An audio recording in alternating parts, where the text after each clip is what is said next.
जुग जुग अटल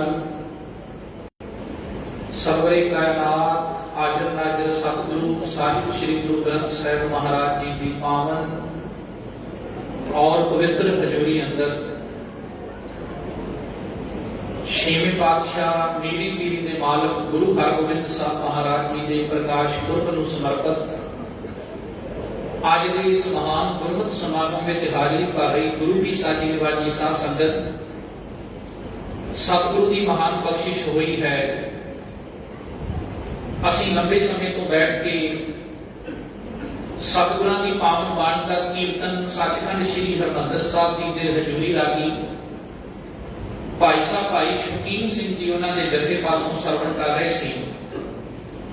उपरंत सूर्यवान प्रबंधक वीरा वालों बनाए हुए प्रोग्राम के मुताबिक कुछ समा आप संतां नाल गुरु पातशाह जी की महिमा विच कुछ कहण दा हुक्म होया है। आओ जिन्हें भी शरीर आपां सतगुरां की पावन हजूरी विच जुड़ के बैठे हाँ जां बाहर जिथों तक भी आवाज जा रही है, एक बार सारी संगत रसना नूं पवित्र करो, असीस रूप में फतेह नाल सांझ पाओ। एक बार कहते आखो जी वाहिगुरू जी का खालसा वाहिगुरू जी की फतेह।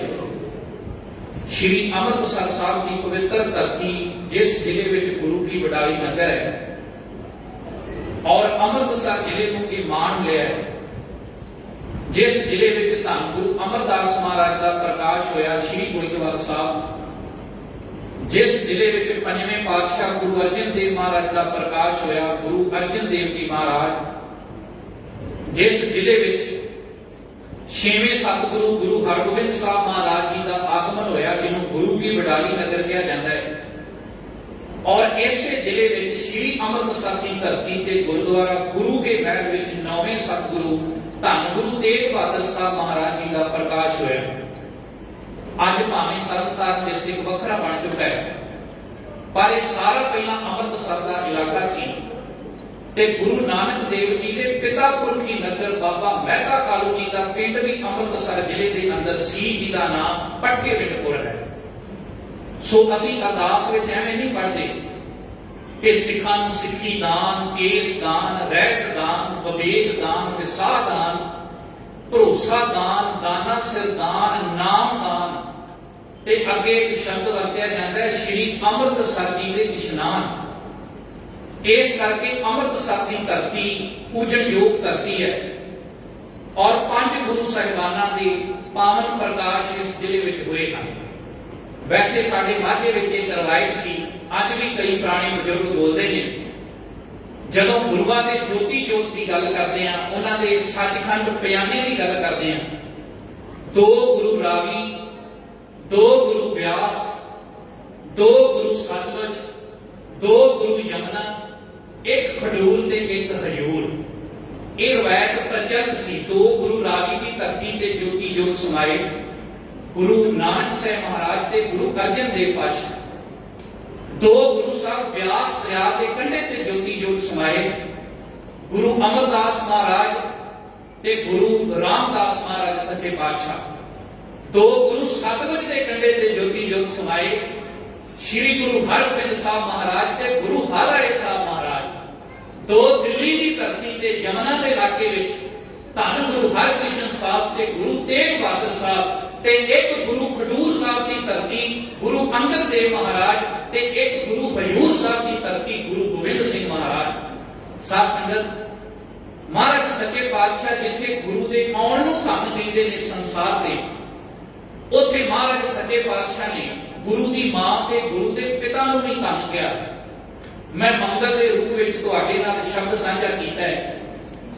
इतिहास पढ़ के पता लगता है कि गुरु अर्जन देव महाराज सच्चे पातशाह का बड़ा भरा बाबा पिरची चंद श्री गोइंदवाल साहब की धरती तो ही अपने भरा नाल ईर्खा आरंभ कर दिंदा है, क्योंकि जदों गुरु रामदास महाराज ज्योति जोत समाउंदे ने ते साडे ग्रंथां विच लिखिया भाई केसर सिंह शिबर लिखदा है, मरने की पग पिरचीए बधी, गुरियाई की पग गुरु अर्जन लधी, वड्डा होने करके भावें पग भी बाबे पिरची चंद नूं मिली, पर इन्हें किते ना किते गुरु अर्जन देव सच्चे पातशाह महाराज नाल ईर्खा कीती है।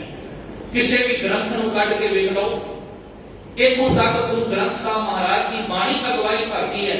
जदों महाराज सच्चे पातशाह कहते दुनिया ते जे कोई बड़ा पापी है ਉਹੀ ਮਨੁੱਖ ਹੈ ਜਿਹੜਾ ਆਪਣੇ ਮਾਂ-ਬਾਪ ਨਾਲ ਵਾਧੂ ਦਾ ਝਗੜਾ ਖੜਾ ਕਰੇ, ਉਹਦੇ ਕਹਿਣੇ ਤੋਂ ਬਾਹਰ ਹੋਵੇ। ਸਿੱਖਾਂ ਪੁੱਛਿਆ ਕਿਉਂ? ਮਹਾਰਾਜ ਕਹਿੰਦੇ ਜਿੰਨੇ ਜੰਮਿਆ ਪਾਲਿਆ ਪਾਲ ਕੇ ਵੱਡਾ ਕੀਤਾ ਉਹਦੇ ਨਾਲ ਝਗੜਾ ਕਰਨਾ ਵੱਡੇ ਹੋ ਕੇ ਮਹਾਂ ਪਾਪ ਹੈ। ਇੱਕੇ ਪਾਪ ਦੀ ਗੱਲ ਗੁਰੂ ਗ੍ਰੰਥ ਸਾਹਿਬ ਵਿੱਚ ਆਈ। ਐਸਾ ਸੰਗਤ ਮਹਾਰਾਜ ਸੱਚੇ ਪਾਤਸ਼ਾਹ ਬਾਣੀ ਵਿੱਚ ਕਹਿੰਦੇ ਨੇ ਕਾਹੇ ਕੂਤ ਝਗੜ ਤਹੋਂ ਸੰਗ ਬਾਪ ਜਿਨਕੇ ਜਨੇ ਬਟੀਰੇ ਤੁਮ ਹੋ ਝਗੜਤ ਪਾਪ। ਕਹਿੰਦੇ ਜਿਹਨੇ ਜੰਮਿਆ ਬਟੀਰੇ ਦਾ ਅਰਥ ਹੈ ਵੱਡਾ ਕੀਤਾ, ਉਹਨਾਂ ਨਾਲ ਹੀ ਝਗੜਾ ਖੜਾ ਕਰਦਾ ਹੈ ਤੇ ਤੇਰੇ ਤੋਂ ਵੱਡਾ ਕੋਈ ਪਾਪੀ ਨਹੀਂ। ਛੋਟੀ ਜੀ ਘਟਨਾ ਕਹਿ ਕੇ ਮੈਂ ਛੇਵੇਂ ਪਾਤਸ਼ਾਹ ਦੇ ਜੀਵਨ ਤੇ ਆਉਣਾ। ਮਹਾਰਾਜ ਦਾ ਸੁਭਾਅ ਕੈਸਾ ਹੈ ਵੇਖੋ। ਐਵੇਂ ਨਹੀਂ ਕਿਹਾ ਕਿ ਗੁਰੂ ਦਾ ਪਿਤਾ ਵੀ ਧੰਨ ਤੇ ਗੁਰੂ ਦੀ ਮਾਂ ਵੀ ਧੰਨ। हे ਗੁਰੂ ਹਰਗੋਬਿੰਦ ਸਾਹਿਬ ਮਹਾਰਾਜ, ਜਿੱਥੇ ਅਸੀਂ ਅੱਜ ਪਿਆਰ ਤੇ ਭਰੋਸੇ ਨਾਲ ਤੁਹਾਨੂੰ ਯਾਦ ਕਰ ਰਹੇ ਹਾਂ, ਉੱਥੇ ਤੁਹਾਡੇ ਪਿਤਾ ਗੁਰੂ ਅਰਜਨ ਦੇਵ ਮਹਾਰਾਜ ਦਾ ਕੋਈ ਸਾਨੀ ਨਹੀਂ। ਸਹਿਬ ਗੁਰੂ ਕੇ ਮਹਿਲ ਦੀ ਧਰਤੀ ਤੇ ਰਹਿੰਦੇ ਨੇ। ਤੇ ਛੋਟੀ ਜੀ ਗਲੀ ਹੈ, ਤੁਸੀਂ ਨੌਵੇਂ ਸਤਿਗੁਰੂ ਦੇ ਜੇ ਪ੍ਰਕਾਸ਼ ਪੁਰਬ ਤੇ ਗਏ ਹੋ 500 ਮੀਟਰ ਦੀ ਦੂਰੀ ਤੇ ਸੱਚਖੰਡ ਸ੍ਰੀ ਹਰਿਮੰਦਰ ਸਾਹਿਬ ਤੋਂ ਗੁਰੂ ਕੇ ਮਹਿਲ ਹੈ। ਗੁਰੂ ਅਰਜਨ ਦੇਵ ਜੀ ਨੇ ਰੋਜ਼ ਅੰਮ੍ਰਿਤਸਰ ਦਰਬਾਰ ਸਾਹਿਬ ਸੇਵਾ ਕਰਾਉਣ ਆਉਣਾ ਤੇ ਰਸਤੇ ਵਿੱਚ ਬਾਬੇ ਪਿਰਥੀ ਚੰਦ ਦਾ ਘਰ ਸੀ, ਉਹਦਾ ਨਿਵਾਸ ਸਥਾਨ ਦਾ ਚਵਾਰਸ। ਇਹਦੀ ਘਰਵਾਲੀ ਦਾ ਨਾਮ ਸੀ ਬੀਬੀ ਕਰਮੋ। ਇੱਕ ਦਿਨ ਗੁਰੂ ਅਰਜਨ ਸਾਹਿਬ ਆਪਣੇ ਸਿੱਖਾਂ ਦੇ ਸਮੇਤ ਲੰਘ ਕੇ ਆ ਰਹੇ ਨੇ ਤੇ ਜਾਣ ਬੁੱਝ ਕੇ ਕਰਮੋ ਨੇ ਕੂੜੇ ਵਾਲੀ ਟੋਕਰੀ ਗੁਰੂ ਅਰਜਨ ਦੇਵ ਤੇ ਸਿੱਖਾਂ ਵੱਲ ਆਉਂਦਿਆਂ ਵੇਖ ਕੇ ਉਹਨਾਂ ਨੇ ਗਲੀ ਵਿੱਚ ਸਿੱਟ ਦਿੱਤੀ। ਕੂੜੇ ਦੇ ਵਿੱਚੋਂ ਕੁਝ ਮਿੱਟੀ ਦੇ ਧੂੜ ਦੇ ਅੰਸ਼ ਛੁੱਟੇ। ਮਹਾਰਾਜ ਸਾਹਿਬ ਜੀ ਦੇ ਚੋਲੇ ਨੂੰ ਨਹੀਂ ਲੱਗੇ। ਕਈ ਸਿੱਖ ਤੈਸ਼ ਵਿੱਚ ਆਏ। ਗੁਰੂ ਸਾਹਿਬ ਨੇ ਕਿਹਾ ਸਿੱਖੋ ਕਦੇ ਕਾਲੀ ਨਹੀਂ ਕਰੇ। ਗੁਰਬਿਲਾਸ ਦਾ ਕਰਤਾ ਲਿਖਦਾ ਹੈ ਗੁਰੂ ਅਰਜਨ ਦੇਵ ਮਹਾਰਾਜ ਨੇ ਉੱਥੇ ਇੱਕ ਗੱਲ ਕਹੀ ਔਰ ਉਸ ਗੱਲ ਨੂੰ ਸਾਡੇ ਪੱਲੇ ਅਸੀਂ ਚੰਗੀ ਤਰ੍ਹਾਂ ਮੰਨ ਲਈਏ। ਮਹਾਰਾਜ ਗੁਰੂ ਅਰਜਨ ਦੇਵ ਸਿੱਖਾਂ ਨੂੰ ਕਹਿਣ ਲੱਗੇ ਕਿਉਂ ਕਾਲੇ ਪੈਂਦੇ ਹੋ? ਇੱਕ ਸਿੱਖ ਮੋਹਰੇ ਹੋ ਕੇ ਕਹਿੰਦਾ ਮਹਾਰਾਜ ਤੁਹਾਡੀ ਭਰਜਾਈ ਨੇ ਜਾਣ ਬੁੱਝ ਕੇ ਕੂੜਾ ਸਿੱਟਿਆ, ਅਸੀਂ ਪ੍ਰਿਥੀ ਚੰਦ ਨਾਲ ਗੱਲ ਕਰਾਂਗੇ। ਗੁਰੂ ਅਰਜਨ ਦੇਵ ਪਾਤਸ਼ਾਹ ਕਹਿੰਦੇ ਕਾਲੀ ਨਹੀਂ ਕਰੀਦੀ। ਜਿਸ ਇਨਸਾਨ ਕੋਲ ਸੁੱਟਣ ਵਾਸਤੇ ਸਮਾਜ ਵਿੱਚ ਕੂੜਾ ਹੋਵੇ ਉਹ ਕੂੜਾ ਹੀ ਸਿੱਟ ਸਕਦਾ ਹੈ, ਉਹ ਅੰਮ੍ਰਿਤ ਕਿਵੇਂ ਬਖੇਰ ਸਕਦਾ ਹੈ। ਇਸ ਕਰਕੇ ਉਹਨਾਂ ਨੂੰ ਰੱਬ ਨੇ ਦਿੱਤਾ ਇੱਕ ਕੂੜ ਹੈ ਤੇ ਜਿਹਦੇ ਕੋਲ ਕੂੜ ਹੋਵੇ ਉਹ ਸੰਸਾਰ ਤੇ ਕੂੜ ਹੀ ਸੁੱਟੇਗਾ। ਗੁਰੂ ਅਰਜਨ ਦੇਵ ਮਹਾਰਾਜ ਜੀ ਕਿਸੇ ਨਾਲ ਈਰਖਾ ਨਹੀਂ। ਭਾਵੇਂ ਕਿ ਸਾਧ ਸੰਗਤ ਭਰਾ ਦਾ ਵੀ ਵਿਰੋਧ ਹੁੰਦਾ ਹੈ। ਇਹਦੇ ਤੋਂ ਬਾਅਦ ਜਦੋਂ ਲੰਬਾ ਸਮਾਂ ਲੰਘਿਆ ਵੇਖਿਆ ਕਿ ਗੁਰੂ ਅਰਜਨ ਦੇਵ ਤੇ ਮਾਤਾ ਗੰਗਾ ਦੇ ਘਰ ਵਿੱਚ ਕੋਈ ਔਲਾਦ ਨਹੀਂ ਤੇ ਇਹ ਮੰਨ ਕੇ ਬਹਿ ਗਿਆ ਬਾਬਾ ਪਿਰਥੀ ਚੰਦ ਕਿ ਆਉਣ ਵਾਲੇ ਸਮੇਂ 'ਚ ਮੇਰਾ ਪੁੱਤਰ ਹੀ ਗੁਰਤਾ ਗੱਦੀ ਤੇ ਵਿਰਾਜਮਾਨ ਹੋਵੇਗਾ। ਪਰ ਵੇਖੋ ਗੁਰੂ ਨਾਨਕ ਦੇ ਘਰ ਵਿੱਚ ਐਵੇਂ ਨਹੀਂ ਬਜ਼ੁਰਗ ਕਹਿੰਦੇ ਵੀ ਦੇਰ ਤਾਂ ਹੈ ਅੰਧੇਰ ਨਹੀਂ। ਇਹ ਸਾਡੇ ਬਜ਼ੁਰਗਾਂ ਦੇ ਤੱਤ ਕੱਢ ਕੇ ਉਹਨਾਂ ਨੇ ਗੱਲਾਂ ਸਾਹਮਣੇ ਰੱਖੀਆਂ ਹਨ। ਅਖੀਰ ਅੱਜ ਵੀ ਇੱਕ ਰਵਾਇਤ ਹੈ ਸਿੱਖਾਂ ਦੀ। ਸਾਧ ਸੰਗਤ ਮੈਂ ਜ਼ਰੂਰ ਬੇਨਤੀ ਕਰਾਂਗਾ, ਠੀਕ ਹੈ ਕਿ ਜਦੋਂ ਅਸੀਂ ਇਤਿਹਾਸ ਪੜ੍ਹਦੇ ਹਾਂ ਕੋਈ ਗ੍ਰੰਥ ਕੁਛ ਲਿਖਦਾ ਹੈ ਤੇ ਕੋਈ ਕੁਛ, ਪਰ ਜਿਹੜੀਆਂ ਰਵਾਇਤਾਂ ਸਾਡੀ ਕੌਮ ਵਿੱਚ ਲੰਬੇ ਸਮੇਂ ਤੋਂ ਤੁਰੀਆਂ ਹੁੰਦੀਆਂ ਨੇ ਉਹਨਾਂ ਦਾ ਕਿਤੇ ਨਾ ਕਿਤੇ ਕੋਈ ਨਾ ਕੋਈ ਸਾਡੇ ਧਰਮ 'ਚ ਮਹੱਤਵ ਜ਼ਰੂਰ ਹੈ। ਇੱਕ ਰਵਾਇਤ ਬੀੜ ਬਾਬਾ ਬੁੱਢਾ ਸਾਹਿਬ ਅੱਸੂ ਦੇ ਮਹੀਨੇ ਵਿੱਚ ਬਹੁਤ ਵੱਡਾ ਜੋੜ ਮੇਲਾ ਲੱਗਦਾ ਹੈ ਔਰ ਵਿਦਵਾਨ ਕਹਿੰਦੇ ਨੇ ਕਿ ਸਿੱਖ ਨੇ ਅਰਦਾਸ ਕੀਤੀ ਤੇ ਗੁਰੂ ਹਰਗੋਬਿੰਦ ਸਾਹਿਬ ਮਹਾਰਾਜ ਸੱਚੇ ਪਾਤਸ਼ਾਹ ਦਾ ਆਗਮਨ ਗੁਰੂ ਅਰਜਨ ਦੇਵ ਮਹਾਰਾਜ ਦੇ ਘਰ ਵਿੱਚ ਹੋਇਆ। ਕਈਆਂ ਨੇ ਤਰਕ ਕੀਤਾ, ਮੈਂ ਬੇਨਤੀ ਕਰਾਂ ਮੈਂ ਸ਼ੁਰੂ ਵਿੱਚ ਕਿਹਾ ਵੀ ਇਤਿਹਾਸ ਕੁਝ ਵੀ ਹੋ ਸਕਦਾ ਹੈ ਪਰ ਜਿਹੜੀ ਗੱਲ ਰਵਾਇਤ 'ਚ ਤੁਰੀ ਆਉਂਦੀ ਮੈਂ ਉਹਦੀ ਗੱਲ ਕਰ ਰਿਹਾ ਹਾਂ। ਪਰ ਜਦੋਂ ਅਸੀਂ ਇਸੇ ਗੱਲ ਨੂੰ ਗੁਰਮਤਿ ਤੇ ਟਿਕਾ ਕੇ ਲਿਆਵਾਂਗੇ, ਠੀਕ ਹੈ ਕਿ ਗੁਰੂ ਹਰਗੋਬਿੰਦ ਸਾਹਿਬ ਗੁਰੂ ਅਰਜਨ ਦੇਵ ਮਹਾਰਾਜ ਆਪ ਉਸ ਅਕਾਲ ਪੁਰਖ ਵਾਹਿਗੁਰੂ ਦਾ ਰੂਪ ਨੇ। ਪਰ ਯਾਦ ਰੱਖਣਾ ਸਾਧ ਸੰਗਤ ਕਿਤੇ ਨਾ ਕਿਤੇ ਗੁਰੂ ਨਾਨਕ ਦੇ ਘਰ ਵਿੱਚ ਸਿੱਖਾਂ ਨੂੰ ਵਡਿਆਈ ਮਹਾਰਾਜ ਨੇ ਜ਼ਰੂਰ ਦਿੱਤੀ। ਸ਼ਾਹ ਹੁਸੈਨ ਰਹਿੰਦਾ ਸੀ ਗੋਇੰਦਵਾਲ ਸਾਹਿਬ ਦੇ ਕੋਲ ਤੇ ਭਾਈ ਨਗਾਹ ਦੀ ਲੱਤ ਜਿਹੜੀ ਉਹ ਟੁੱਟੀ ਸੀ। ਸਾਡਾ ਇਤਿਹਾਸ ਕਹਿੰਦਾ ਗੁਰੂ ਅਮਰਦਾਸ ਮਹਾਰਾਜ ਉਹਨੂੰ ਠੀਕ ਕਰ ਸਕਦੇ ਸਨ। ਉੱਥੇ ਦਵਾ ਦਾ ਵੀ ਪ੍ਰਬੰਧ ਹੈ, ਉੱਥੇ ਦਾਰੂ ਦਾ ਵੀ ਪ੍ਰਬੰਧ ਹੈ ਔਰ ਉੱਥੇ ਦੁਆ ਵੀ ਕੀਤੀ ਜਾਂਦੀ ਹੈ। ਜੇ ਪ੍ਰੇਮਾ ਕੋੜੀ ਗੁਰੂ ਅਮਰਦਾਸ ਕੋਲ ਆ ਕੇ ਠੀਕ ਹੋ ਸਕਦਾ ਹੈ, ਗੁਰੂ ਸਾਹਿਬ ਲੰਗਾਹ ਨੂੰ ਵੀ ਠੀਕ ਕਰ ਸਕਦੇ ਨੇ। ਪਰ ਸਿੱਖਾਂ ਨੂੰ ਵਡਿਆਈ ਦੇਣ ਵਾਸਤੇ ਗੁਰੂ ਅਮਰਦਾਸ ਮਹਾਰਾਜ ਭਾਈ ਲੰਗਾਹ ਨੂੰ ਕਹਿੰਦੇ ਜਾ ਸ਼ਾਹ ਹੁਸੈਨ ਕੋਲ ਚਲੇ ਔਰ ਉੱਥੇ ਗਿਆ, ਉਹ ਠੀਕ ਵੀ ਹੋਇਆ। ਇਹ ਵੱਖਰੀ ਗੱਲ ਹੈ ਕਿ ਕਿਵੇਂ ਠੀਕ ਹੋਇਆ, ਪਰ ਸਿੱਖ ਦੀ ਵਡਿਆਈ ਵੇਖੋ। ਸ਼ਾਹ ਹੁਸੈਨ ਹੱਥ ਜੋੜ ਕੇ ਕਹਿੰਦਾ ਮਨਾ ਐਵੇਂ ਮਾਨ ਨਾ ਕਰ ਲਈ, ਸਾਨੂੰ ਐਵੇਂ ਵਡਿਆਈ ਬਖਸ਼ਿਸ਼ ਕਰਦਾ ਹੈ। ਖੈਰ ਸਾਧ ਸੰਗਤ, ਮਹਾਰਾਜ ਸਾਹਿਬ ਜੀ ਦਾ ਆਗਮਨ ਹੋਇਆ। ਬਾਬਾ ਪਿਰਥੀ ਚੰਦ ਸੋਚ ਕੇ ਬੈਠਾ ਹੈ ਕਿ ਅੱਗੋਂ ਇਹ ਜਿਹੜੀ ਪੀੜ੍ਹੀ ਹੈ ਨਹੀਂ ਵਧੇਗੀ, ਗੁਰੂ ਅਰਜਨ ਦੇਵ ਮਹਾਰਾਜ ਦੇ ਘਰ ਵਿੱਚ ਕੋਈ ਔਲਾਦ ਨਹੀਂ ਹੋਏਗੀ। ਪਰ ਜਦੋਂ ਮਹਾਰਾਜ ਸਾਹਿਬ ਜੀ ਦਾ ਆਗਮਨ ਹੋਇਆ ਤੇ ਗੁਰੂ ਅਰਜਨ ਦੇਵ ਪਾਤਸ਼ਾਹ ਨੇ ਜਿਹੜਾ ਖੁਸ਼ੀ ਵਿੱਚ ਸ਼ਬਦ ਉਚਾਰਿਆ, ਉਹ ਵਿਦਵਾਨ ਲਿਖਦੇ ਨੇ, ਮਹਾਰਾਜ ਸਾਹਿਬ ਜੀ ਨੇ ਉਚਾਰਨ ਕੀਤਾ, ਸਤਿਗੁਰ ਸਾਚੈ ਦੀਆ ਭੇਜ। ਕਹਿੰਦੇ ਅਕਾਲ ਪੁਰਖ ਵਾਹਿਗੁਰੂ ਨੇ ਕਿਰਪਾ ਕੀਤੀ ਤੇ ਬਾਲਕ ਹਰਗੋਬਿੰਦ ਦਾ ਸਾਡੇ ਘਰ ਵਿੱਚ ਆਗਮਨ ਹੋਇਆ। ਚਿਰ ਜੀਵਨ ਉਪਜਾ ਸੰਜੋਗ, ਲੰਬੇ ਸਮੇਂ ਬਾਅਦ ਇਹ ਸੰਜੋਗ ਬਣਿਆ, ਕਿਉਂਕਿ ਕਈ ਸਾਲਾਂ ਬਾਅਦ ਗੁਰੂ ਅਰਜਨ ਸਾਹਿਬ ਦੇ ਘਰ ਵਿੱਚ ਗੁਰੂ ਹਰਗੋਬਿੰਦ ਸਾਹਿਬ ਦਾ ਆਗਮਨ ਹੁੰਦਾ ਹੈ। ਮਹਾਰਾਜ ਸਾਹਿਬ ਕਹਿੰਦੇ, ਉਦਰੈ ਮਾਈ ਆਏ ਪਿਆ ਨਿਵਾਸ, ਮਾਤਾ ਕੇ ਮਨ ਬਹੁਤ ਵਿਗਾਸ। ਤੇ ਮਾਤਾ ਦੇ ਮਨ 'ਚ ਵਿਗਾਸ ਹੁੰਦਾ ਵੀ ਕਿਉਂ ਨਾ, ਖੁਸ਼ੀ ਖੇੜਾ ਹੁੰਦਾ ਵੀ ਕਿਉਂ ਨਾ, ਕਿਉਂਕਿ ਜੰਮਿਆ ਕੌਣ ਆ? ਮਹਾਰਾਜ ਸਾਹਿਬ ਬਾਣੀ ਵਿੱਚ ਕਹਿੰਦੇ ਹੈ ਕਿ ਕੋਈ ਆਮ ਇਨਸਾਨ ਦਾ ਜਨਮ ਨਹੀਂ ਹੋਇਆ, ਇਹ ਤੇ ਉਸ ਅਕਾਲ ਪੁਰਖ ਵਾਹਿਗੁਰੂ ਦਾ ਅਗੰਮੀ ਅਵਤਾਰ ਹੈ। ਪਰਮਾਤਮਾ ਦੀ ਅੰਸ਼ ਨੇ ਸਾਡੇ ਘਰ ਵਿੱਚ ਜਨਮ ਲਿਆ ਹੈ। ਇਹ ਗੋਬਿੰਦ ਦਾ ਭਾਵ ਕਿ ਅਕਾਲ ਪੁਰਖ ਦਾ ਪੁੱਤਰ ਬਣ ਕੇ ਗੁਰੂ ਹਰਗੋਬਿੰਦ ਸਾਹਿਬ ਸਾਡੇ ਘਰ ਵਿੱਚ ਆਇਆ। ਮਹਾਰਾਜ ਸਾਹਿਬ ਫਿਰ ਅੱਗੇ ਕਹਿੰਦੇ ਨੇ, ਜੰਮਿਆ ਪੂਤ ਭਗਤ ਗੋਬਿੰਦ ਦਾ, ਪ੍ਰਗਟਿਆ ਸਭ ਮੈਂ ਲਿਖਿਆ ਢੋਲਕਾ, ਦਸੀ ਮਾਸੀ ਹੁਕਮ ਬਾਲਕ ਜਨਮ ਲਿਆ, ਮਿਟਿਆ ਸੋਗ ਮਹਾ ਆਨੰਦ ਥੀਆ। ਹੁਣ ਇਸੇ ਸ਼ਬਦ ਵਿੱਚ, ਕਿਉਂਕਿ ਇੱਕ ਧਿਰ ਮੰਨ ਕੇ ਬੈਠੀ ਹੈ ਕਿ ਪੀੜ੍ਹੀ ਅੱਗੇ ਨਹੀਂ ਵਧੇਗੀ, ਪਰ ਧੰਨ ਗੁਰੂ ਅਰਜਨ ਦੇਵ ਮਹਾਰਾਜ ਸੱਚੇ ਪਾਤਸ਼ਾਹ ਕਹਿੰਦੇ ਆ, ਵੇਖੋ ਅਕਾਲ ਪੁਰਖ ਦੀ ਰਜਾ ਵਧੀ ਵੇਲ ਬਹੁ ਪੀੜ੍ਹੀ ਚਾਲੀ, ਧਰਮ ਕਲਾ ਹਰ ਬੰਦ ਬਹਾਲੀ। ਤੇ ਅੱਗੇ ਫਿਰ ਮਹਾਰਾਜ ਨੇ ਬਖਸ਼ਿਸ਼ ਕੀਤੀ, ਗੁੱਜੀ ਸ਼ਨੀ ਨਾਹੀ ਬਾਤ। ਇਹ ਗੱਲ ਕਿਸੇ ਤੋਂ ਲੁਕੀ ਛਪੀ ਨਹੀਂ। ਮਹਾਰਾਜ ਸਾਹਿਬ ਕਹਿੰਦੇ, ਗੁਰੂ ਨਾਨਕ ਤੁਠਾ ਕੀਨੀ ਦਾਤ।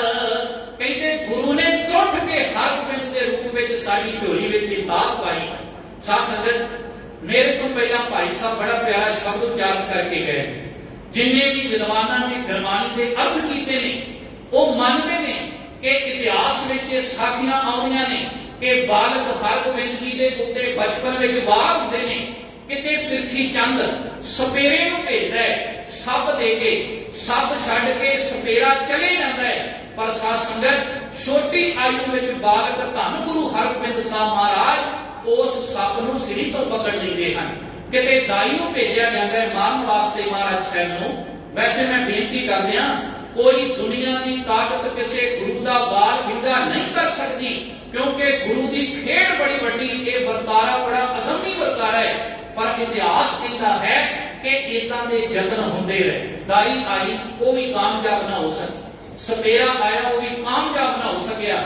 ਅਖੀਰ ਕੌਲੀ ਵਿੱਚ ਦਹੀਂ ਪਾ ਕੇ ਉਹਦੇ ਵਿੱਚ ਜ਼ਹਿਰ ਮਿਲਾ ਕੇ ਸਾਧ ਸੰਗਤ ਇੱਕ ਬ੍ਰਾਹਮਣ ਨੂੰ ਭੇਜਿਆ ਜਾਂਦਾ ਹੈ। ਔਰ ਇੱਥੋਂ ਤੱਕ ਵੀ ਗੁਰੂ ਸਾਹਿਬ ਦਾ ਵਾਲ ਵਿੰਗਾ ਨਹੀਂ ਹੁੰਦਾ ਤੇ ਉਸ ਬ੍ਰਾਹਮਣ ਦੇ ਪੇਟ ਵਿੱਚ ਇੱਕ ਸੂਲ ਉੱਠਦੀ ਹੈ, ਦਰਦ ਉੱਠਦੀ ਹੈ। ਤੇ ਗੁਰੂ ਸਾਹਿਬ ਫਿਰ ਬਾਣੀ ਦੇ ਇਸ ਗੱਲ ਦੀ ਗਵਾਹੀ ਭਰਦੇ ਨੇ, ਲੇਪ ਨ ਲਾਗੋ ਤਿਲ ਕਾ ਮੂਲ, ਦੁਸ਼ਟ ਬ੍ਰਾਹਮਣ ਮੂਆ ਹੋਏ ਕੈ ਸੂਲ।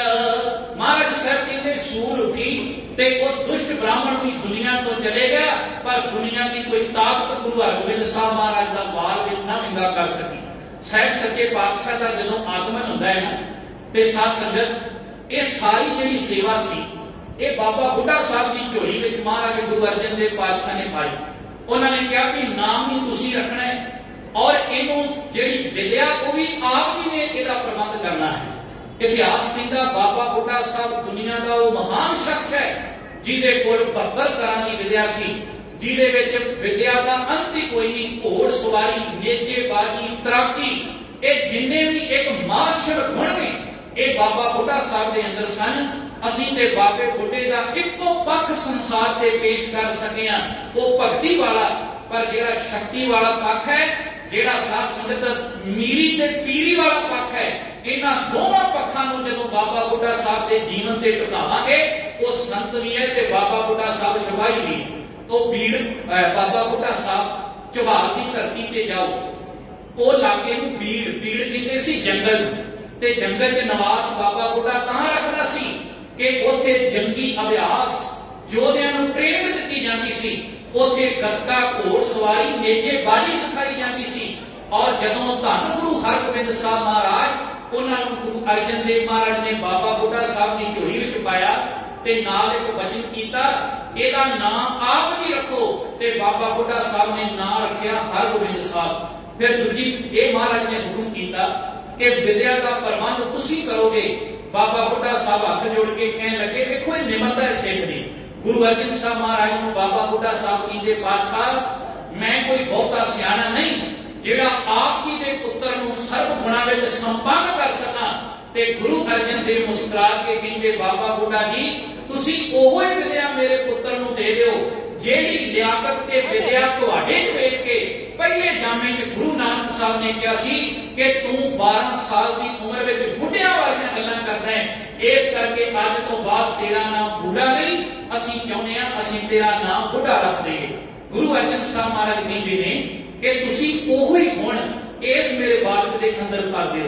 ਇਤਿਹਾਸ ਕਹਿੰਦਾ ਸਾਧ ਸੰਗਤ ਕਿ ਬਾਬਾ ਬੁੱਢਾ ਸਾਹਿਬ ਨੇ ਐ ਵਿਦਿਆ ਚ ਨਿਪੁੰਨ ਕਰ ਦਿੱਤਾ ਮਹਾਰਾਜ ਸੱਚੇ ਪਾਤਸ਼ਾਹ ਨੇ। ਥੋੜੇ ਵੱਡੇ ਹੋਏ ਤੇ ਗੁਰੂ ਗ੍ਰੰਥ ਸਾਹਿਬ ਦੀ ਬਾਣੀ ਕਹਿੰਦੀ ਹੈ ਕਿ ਸਾਧ ਸੰਗਤ ਚੇਚਕ ਦਾ ਰੋਗ ਉਹਨੇ ਮਹਾਰਾਜ ਸੱਚੇ ਪਾਤਸ਼ਾਹ ਦੇ ਉੱਤੇ ਪ੍ਰਭਾਵ ਪਾਉਣ ਦਾ ਯਤਨ ਕੀਤਾ।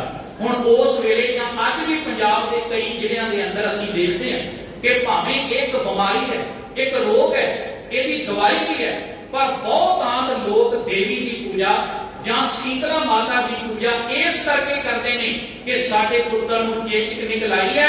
ਉਹ ਕਈ ਦਿਨਾਂ ਦੀ ਰੱਖ ਰੱਖਣ ਤੋਂ ਬਾਅਦ ਦੇਵੀ ਦੇ ਦਰਬਾਰ ਵਿੱਚ ਮੱਥਾ ਟੇਕਿਆ ਕਰਦੇ ਸਨ, ਪਰ ਮਹਾਰਾਜ ਸਾਹਿਬ ਦੇ ਉੱਤੇ ਕੌਣ ਪ੍ਰਭਾਵ ਪਾ ਸਕਦਾ ਹੈ? ਇਹਦੇ ਗੁਰੂ ਦਾ ਕੌਤਕ ਹੈ ਕਿ ਉਹਨਾਂ ਨੇ ਸੰਸਾਰ ਨੂੰ ਸਿੱਖਿਆ ਦੇਣੀ ਸੀ।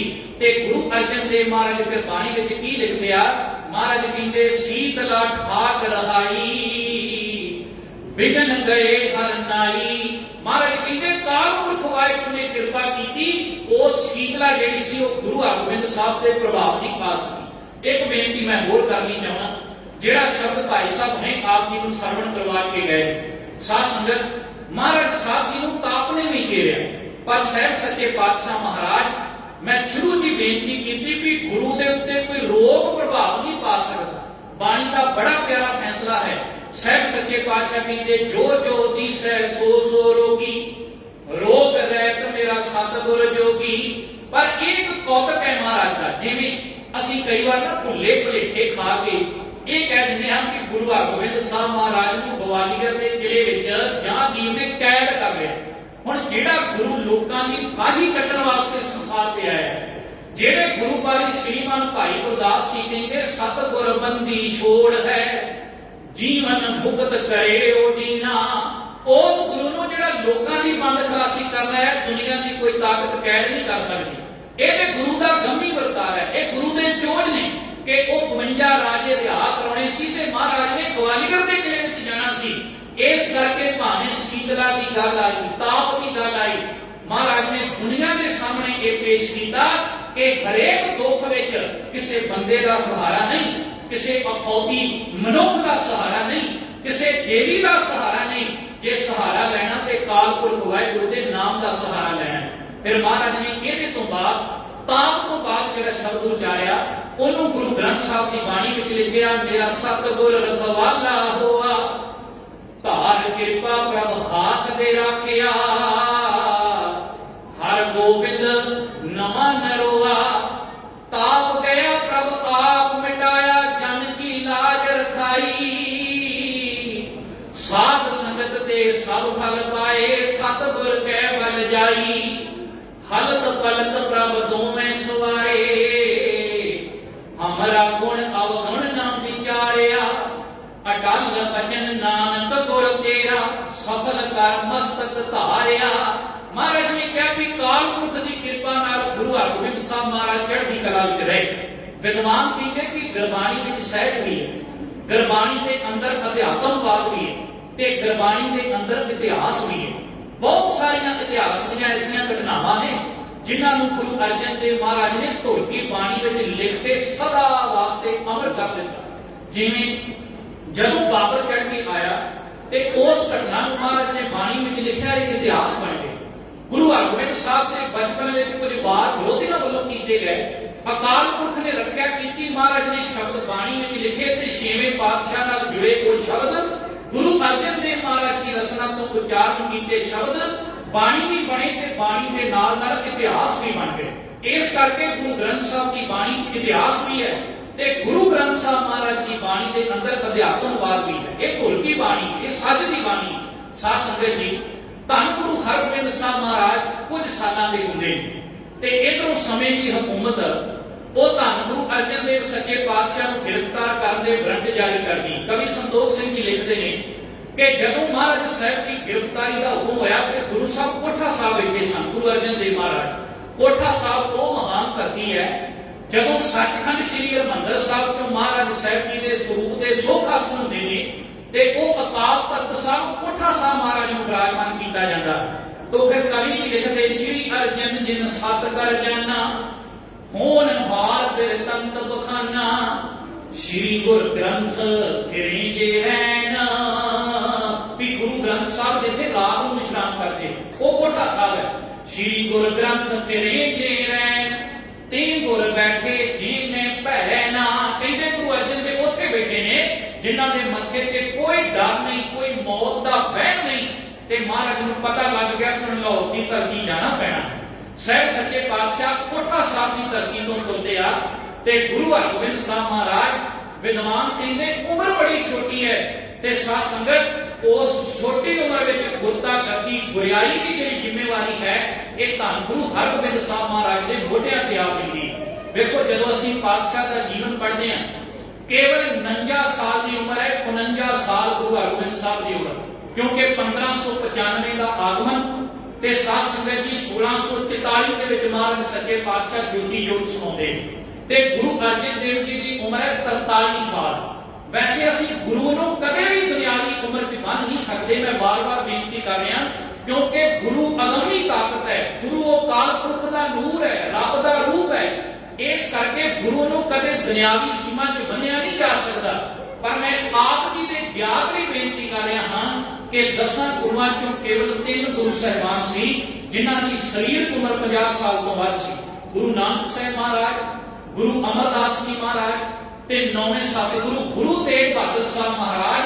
बाकी 7 गुरु साहिबान कोई पौने 42, कोई 55 और साध संगत जी कोई गुरु साहब जी केवल 8 साल की उम्र में गुरु हरकृष्ण साहब महाराज संसार को गए शरीर करके, क्योंकि जोत करके गुरु अज भी हाजिर नाजिर है ते सदा वास्ते गुरबाणी क्यों एक आवाज आउंदी रहेगी कि असि गुरु ग्रंथ साहब को 10 पातशाहियां की जोत देने। खैर इन्नी छोटी उम्र में गुरता गति की जिम्मेवारी महाराज साहब जी के ऊपर आन पई। भैणां बैठियां ने भैणों, मैं शुरू च एक मंगल में शब्द पढ़िया सी कि धन धन पिता गुरु दा पिता ते धनिया पर मां किडी धन है माता गंगा। धन सो जननी जिन गुरु जनिया माए वो जन्म देने वाली मां की कुख किडी पवित्र है ते मां दा हौसला माता गंगा दा हौसला किड्डा वड्डा है। ये मैं एक उदाहरण तुहाडे सामने मां के जीवन चों पेश कर लगा। साध संगत जदों महाराज साहब की तत्ती तवी ते बैठ के गुरु अर्जन देव पातशाह शहीद हो जाते हैं ते जेड़े सच के रस्ते ते गुरु अर्जन देव महाराज तुरे ने उसे रस्ते ते शहीदी तो बाद अज पुत तुरन लगा ते माता ने वेख्या होगा कि मेरा पुत खड़ा बना रहा है, अकाल तख्त बना रहा है। मेरे पुत नूं 2 तलवारां धारण करवा दित्तियां गईयां ने, एक मीरी दी एक पीरी दी। और साध संगत मां ने सामने वेख्या कि किवें मेरे पुत्र ने कहा कि सानू चाहिदा है जंगी योधे, सानू जवानियां चंगियां दसवंध के रूप में दिओ, घोड़े दिओ, शस्त्र दिओ। महाराज साहब ने जदों ये सब कुछ मंगया होगा, महज केवल 11 साल की उम्र ते मां गंगा का हौसला वेखो। उन्हें एक बार नहीं कहा कि पुत्रा इन्ने लंबे समय तो बाद मेरे घर में तेरा जन्म होया है, मैं नहीं चाहती जेड़े रस्ते ते तुर के मेरे सिर दा साईं शहीद होया है उसे रस्ते ते तू तुरे ते कल नूं सरकार साडे ते चढ़ के आवे। इथों तक एक बार किते हौसला नहीं ढाया, बल्कि माता गंगा ने मोढे नाल मोढा जोड़ के अपने पुत्र गुरु हरगोबिंद साहब नूं पल पल हौसला बख्शिया। साध संगत ये नहीं कि माता गंगा दी मूर्तां ते अगों मावां कौम विच है नहीं, अज भी नहीं। आसी 6 जून का दिन मना के हटे हैं जदों भारत की उस वेले की सरकार ने श्री अकाल तख्त साहब नूं टैंकां तोपां नाल ढह ढेरी कीता ते साध संगत जी ओदे तो कुछ समय बाद ਭਾਈ ਸਤਵੰਤ ਸਿੰਘ, ਬੇਅੰਤ ਸਿੰਘ, ਭਾਈ ਕੇਰ ਸਿੰਘ, ਜਿਨ੍ਹਾਂ ਨੇ ਇੰਦਰਾ ਗਾਂਧੀ ਨੂੰ ਗੱਡੀ ਚਾੜ ਕੇ ਕੌਮ ਦੀ ਲੱਥੀ ਪੱਗ ਨੂੰ ਸਿਰ ਤੇ ਰੱਖਿਆ। ਤੇ ਜਿੱਦਣ ਭਾਈ ਸਤਵੰਤ ਸਿੰਘ ਨੂੰ ਫਾਂਸੀ ਦੀ ਸਜ਼ਾ ਹੋਣੀ ਸੀ ਨਾ, ਗਿਆਨੀ ਜਗਤਾਰ ਸਿੰਘ ਜਾਚਕ ਦਰਬਾਰ ਸਾਹਿਬ ਦਾ ਸਾਬਕਾ ਗ੍ਰੰਥੀ ਇਸ ਗੱਲ ਦੀ ਗਵਾਹੀ ਭਰਦਾ ਹੈ। ਕਹਿੰਦਾ ਸਤਵੰਤ ਸਿੰਘ ਦੀ ਮਾਂ ਉਹ ਫਾਂਸੀ ਚੜ੍ਹਨ ਤੋਂ ਇੱਕ ਦਿਨ ਪਹਿਲਾਂ ਮਾਤਾ ਪਿਆਰ ਕੌਰ ਆਪਣੇ ਪਿੰਡ ਅਗਵਾਮ ਤੋਂ ਸੱਚਖੰਡ ਸ੍ਰੀ ਹਰਿਮੰਦਰ ਸਾਹਿਬ ਆਉਂਦੀ। ਗਿਆਨੀ ਜੀ ਨੂੰ ਕਹਿੰਦੀ ਹੈ ਮੈਨੂੰ ਰਾਤ ਰੁਕਣ ਵਾਸਤੇ ਕਮਰੇ ਦਾ ਪ੍ਰਬੰਧ ਕਰਕੇ ਦਿਓ। ਸਿੰਘ ਸਾਹਿਬ ਉਦੋਂ ਆਪ ਗ੍ਰੰਥੀ ਸਨ ਦਰਬਾਰ ਸਾਹਿਬ ਦੇ, ਉਹਨਾਂ ਨੇ ਰਹਿਸ਼ ਦਾ ਪ੍ਰਬੰਧ ਕੀਤਾ। ਤੇ ਉਹਨਾਂ ਦੀ ਗਵਾਹੀ ਹੈ, ਇੱਕ ਤੇ ਹੁੰਦਾ ਵੀ ਬੰਦੇ ਨੇ ਕਿਸੇ ਕਿਤਾਬ ਤੋਂ ਪੜ੍ਹਿਆ, ਇੱਕ ਹੁੰਦਾ ਵੀ ਚਸ਼ਮਦੀਦ ਗਵਾਹ। ਇਸ ਘਟਨਾ ਨੂੰ ਇੱਕ ਚਸ਼ਮਦੀਦ ਗਵਾਹ ਦਰਬਾਰ ਸਾਹਿਬ ਦਾ ਗ੍ਰੰਥੀ ਲਿਖਦਾ ਹੈ। ਉਹ ਕਹਿੰਦਾ ਮਾਤਾ ਪਿਆਰ ਕੌਰ ਲੈਣ ਵਿੱਚ ਖੜ ਕੇ ਗੁਰੂ ਰਾਮਦਾਸ ਦੇ ਘਰ ਜਦੋਂ ਅਰਦਾਸ ਕਰਦੀ ਹੈ, ਫਰਿਆਦ ਕਰਦੀ ਹੈ ਨਾ, ਤੇ ਕਹਿੰਦਾ ਉਹਦੀ ਫਰਿਆਦ ਦੇ ਬੋਲ ਸਨ, हे ਗੁਰੂ ਰਾਮਦਾਸ ਮਹਾਰਾਜ, हे ਮੇਰੀ ਪੀਰੀ ਦੇ ਮਾਲਕ ਗੁਰੂ ਹਰਗੋਬਿੰਦ ਸਾਹਿਬ ਮਹਾਰਾਜ, ਮੈਂ ਸਤਵੰਤ ਸਿੰਘ ਦੀ ਮਾਂ ਤੇਰੇ ਦਰ ਤੇ ਸੁਰਖਰੂ ਹੋਣ ਵਾਸਤੇ ਆਈ ਹਾਂ, ਨਮਸਕਾਰ ਕਰਨ ਵਾਸਤੇ ਆਈ ਹਾਂ। ਸੱਚੇ ਪਾਤਸ਼ਾਹ ਜੀ, ਹੁਣ ਤੋਂ ਕੁਝ ਸਮੇਂ ਬਾਅਦ ਮੇਰੇ ਪੁੱਤਰ ਨੂੰ ਫਾਂਸੀ ਦੇ ਦਿੱਤੀ ਜਾਵੇਗੀ। ਮੇਰਾ ਪੁੱਤ ਇਸ ਦੁਨੀਆ ਤੋਂ ਸਦਾ ਵਾਸਤੇ ਕੂਚ ਕਰ ਜਾਵੇਗਾ। ਪਰ हे ਗੁਰੂ ਹਰਗੋਬਿੰਦ ਸਾਹਿਬ ਮਹਾਰਾਜ, ਅੱਜ ਸਤਵੰਤ ਸਿੰਘ ਦੀ ਮਾਂ ਤੇਰੇ ਦਰ ਤੇ ਖੜ ਕੇ ਅਰਦਾਸ ਕਰਦੀ ਹੈ ਕਿ ਮੈਨੂੰ ਕੋਈ ਚਿੰਤਾ ਨਹੀਂ, ਕੋਈ ਸ਼ਿਕਨ ਨਹੀਂ, ਕੋਈ ਝੋਲਾ ਨਹੀਂ ਕਿ ਹੁਣ ਤੋਂ ਕੁਝ ਸਮੇਂ ਬਾਅਦ ਮੇਰਾ ਪੁੱਤ ਨਹੀਂ ਰਹੇਗਾ।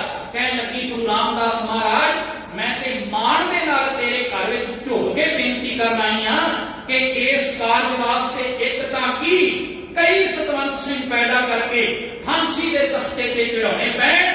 हे ਗੁਰੂ ਹਰਗੋਬਿੰਦ ਸਾਹਿਬ ਮਹਾਰਾਜ, ਮੈਂ ਇੱਕ ਵਾਰ ਵੀ ਤੇਰੇ ਘਰ ਵਿੱਚ ਆ ਕੇ ਇਸ ਕਾਰਜ ਦੀ ਤੈਨੂੰ ਲਾਮਾ ਨਹੀਂ ਦਵਾਂਗੀ। ਸਾਧ ਸੰਗਤ ਜੀ, ਕਿਸੇ ਨੇ ਪੁੱਛਿਆ ਕਿ ਮਾਂ ਇਹਦੀ ਦ੍ਰਿੜਤਾ ਕਿਵੇਂ? ਤੇ ਜਿਹੜੀ ਮਾਂ ਮਾਤਾ ਗੰਗਾ ਦੇ ਜੀਵਨ ਤੋਂ ਸੇਧ ਲੈ ਕੇ ਚੱਲਦੀ ਹੋਵੇ, ਇਹਦੇ ਇਤਿਹਾਸ ਪੇਸ਼ ਕਰ ਦਿੱਤਾ ਉਸ ਮਾਂ ਨੇ।